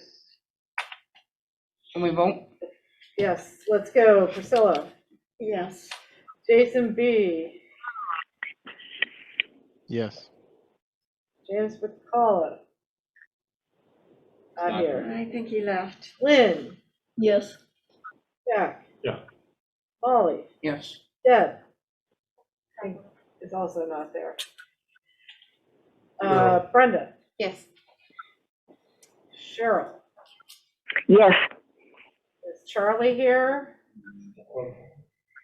No? 1, 2, 3, 4, 5, 6, 7 yeses, the vote carries. Thank you very much. All right, and we're gonna do director's comments before we go into executive session. Andy, are you gonna need any action? I think I would need to, we do have a couple resignations, and then I need to just inform you. Right, but you will need action on Resignations. resignations. Okay. So let's do director's comments. We'll start on TV. Jason Benson. A lot going on tonight to wrap my head around. That's all. Okay. Cheryl Charles. Well, thanks, everybody. I really want to thank everyone on the board and certainly the staff for some very thoughtful presentations. I'm thinking about Stacy and Andy in particular with these topics that help us have a better understanding of what's going on socially and emotionally and in the school environment and what we're doing about it. It's just a very helpful discussion. So thank you for that. And I wanted to comment that David Major, Westminster School Board member, wasn't here tonight because he's also town moderator for Westminster and needed to attend the Westminster Select Board meeting. So just wanted you to know he would have been here otherwise. Thanks, everybody. Thank you. That covers everybody on TV. Lynn. Nothing now. Brenda. I had a lengthy one, but I'll just say this. In what we're representing here, which would be the academic development of children and youth, that's done through observation, communication, and relationship. And, you know, we as a group here, I don't know you, very many of you. I know Molly from her job because I needed something for a project. And I knew that Molly came here and said that she managed that place. I thought, I'm gonna ask Molly what to buy. So that came from observation, communication, relationship. So my thought is this: you know me by name recognition, facial recognition, and you know my gender and my race. But if we're gonna start doing this to each other, I'm not okay with that. Because what we're gonna do is destroy our diversity with our equity. And I don't think we need to show children and youth that either. It hinders development. Because if you look at me, you say, oh, she's a female. And then you say, oh, she's a girly girl kind. And then you say, oh, she is ethnically white, Caucasian. But then I have to say on my paperwork, not Hispanic. So obviously Hispanic have two colors. And then you have to say all these things about each other. I have a problem with that. We're human beings in a community working together. And we don't like the word knucklehead. It triggered something growing up in me. So it's easy to do that to each other. I just think it doesn't belong in a situation where we're trying to know each other and associate with each other. That's Priscilla? I would want to do a shout out for our teams that did fantastic the last couple weeks, and also any support that we can give our football team that's going for state champion this weekend. I have to go to further north. Is it being played in Rutland? I don't know. I think Rutland, because we're playing Burlington. So hopefully we can do really well. We're Division I, and the kids have been doing such a wonderful, wonderful job. Also, just continue to show that respect. I think most of our board is very respectful. And I could say all of our board is very respectful of each other, and I just appreciate that in them and the care that they want to give for each other. The respect from the staff and all of the wonderful programs that you talked about tonight, Andy. Appreciate that. Thank you. Europe? Jake McCullough, when I first met him, told me that our budgets were opaque, hard to read, almost intentionally, willfully obscure, and he was right. And it's been an item, a bugaboo of mine ever since I've been on boards. And we've actually seen tonight what a professional budget looks like. This is lines of business. This is budget by function. Now that's a big step forward in making things transparent. I want to thank Flora and Andy for doing this, because I know while there are other things that, there are small line items like an FTE line on here that I'd like to see. This is a real step in transparency. Doesn't mean that people are going to love the numbers, but it's a good step. So that's point one. Point two, we've discussed tonight changing the substitute pay, and we're making a big change to it because we need to, because we're behind. Well, Andy has alluded to the need to address para salaries, and you may be seeing some stuff that's going to make your eyes pop, because you know what other districts are now paying and how they're doing it. We are seeing the consequences of the Great Resignation, to use a phrase that you used the other night. Jessica did, and that is that we are seeing employee shortage of forward-facing staff in literally every business in this country. Whether you're a nurse, teacher, it doesn't matter. We have a 40,000 teacher shortage right now in the United States. And that means you're competing for resources. Quite apart from anything else, that's going to mean some adjustments. And some of the numbers you've seen tonight, while they represent where we're at, they don't represent where we're going. We're going to have some hard conversations among ourselves and with the public at large about what it costs to carry these institutions. And I just want, this is a heads up to anyone that's listening, and to our constituent boards. Changes are coming, and we've got to figure out how to manage them. Sure. May I make a statement? Yeah. I wanted to thank you, Flora. Yesterday's meeting, I had no clue what was going on in the budget things, and they are much more understandable and followable today. They have good colors. That helps. I didn't feel so lost.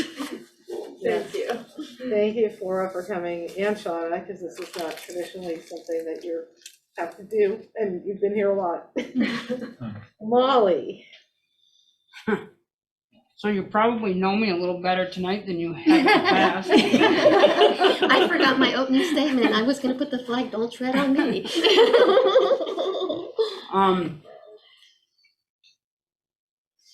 Yeah, I'm not really sure how that gentleman got invited here, but we live in a pretty good community here. And the first couple comments were that at sporting events, really bad things happen. It's not worth repeating some of the things he said happens, but I don't think that's in our area.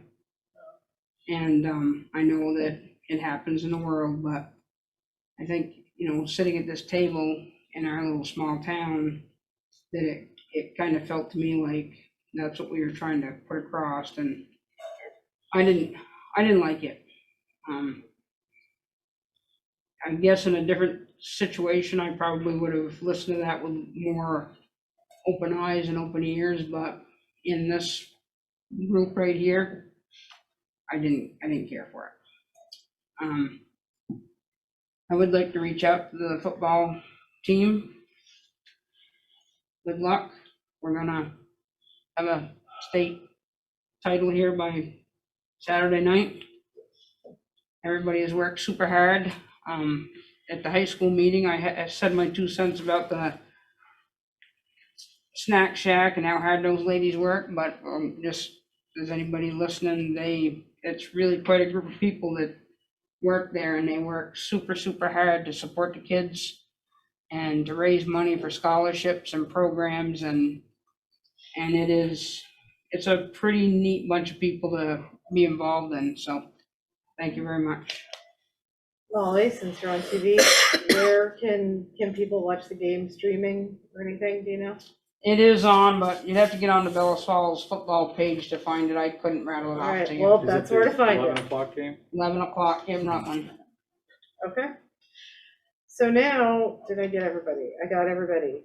I would like to entertain a motion from somebody to go into executive session to discuss personnel matters, premature public knowledge disadvantage. If you know the phrase, that would be fantastic.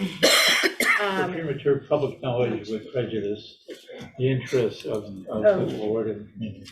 The board and the individual or community individuals. So did somebody move that, Jack? I moved. She moved it. I can move. All right, Priscilla did. And let's vote. Jason, Yes. Cheryl, Yes. and we would like to invite the administration to stay. Yes. Always forget that. Lynn, Yes. Brenda, Yes. Priscilla, Yes. Jack. Yeah. Molly. Yes. Okay, there will be action after. I don't think Fact TV needs to come back for it. We can put it in it'll go to the minutes, and if it's anything that needs to go out, Andy will take care of getting it out. Whoever you get that out to. Yeah. Okay. We can do that, yes. We will do that, so you don't have to stay.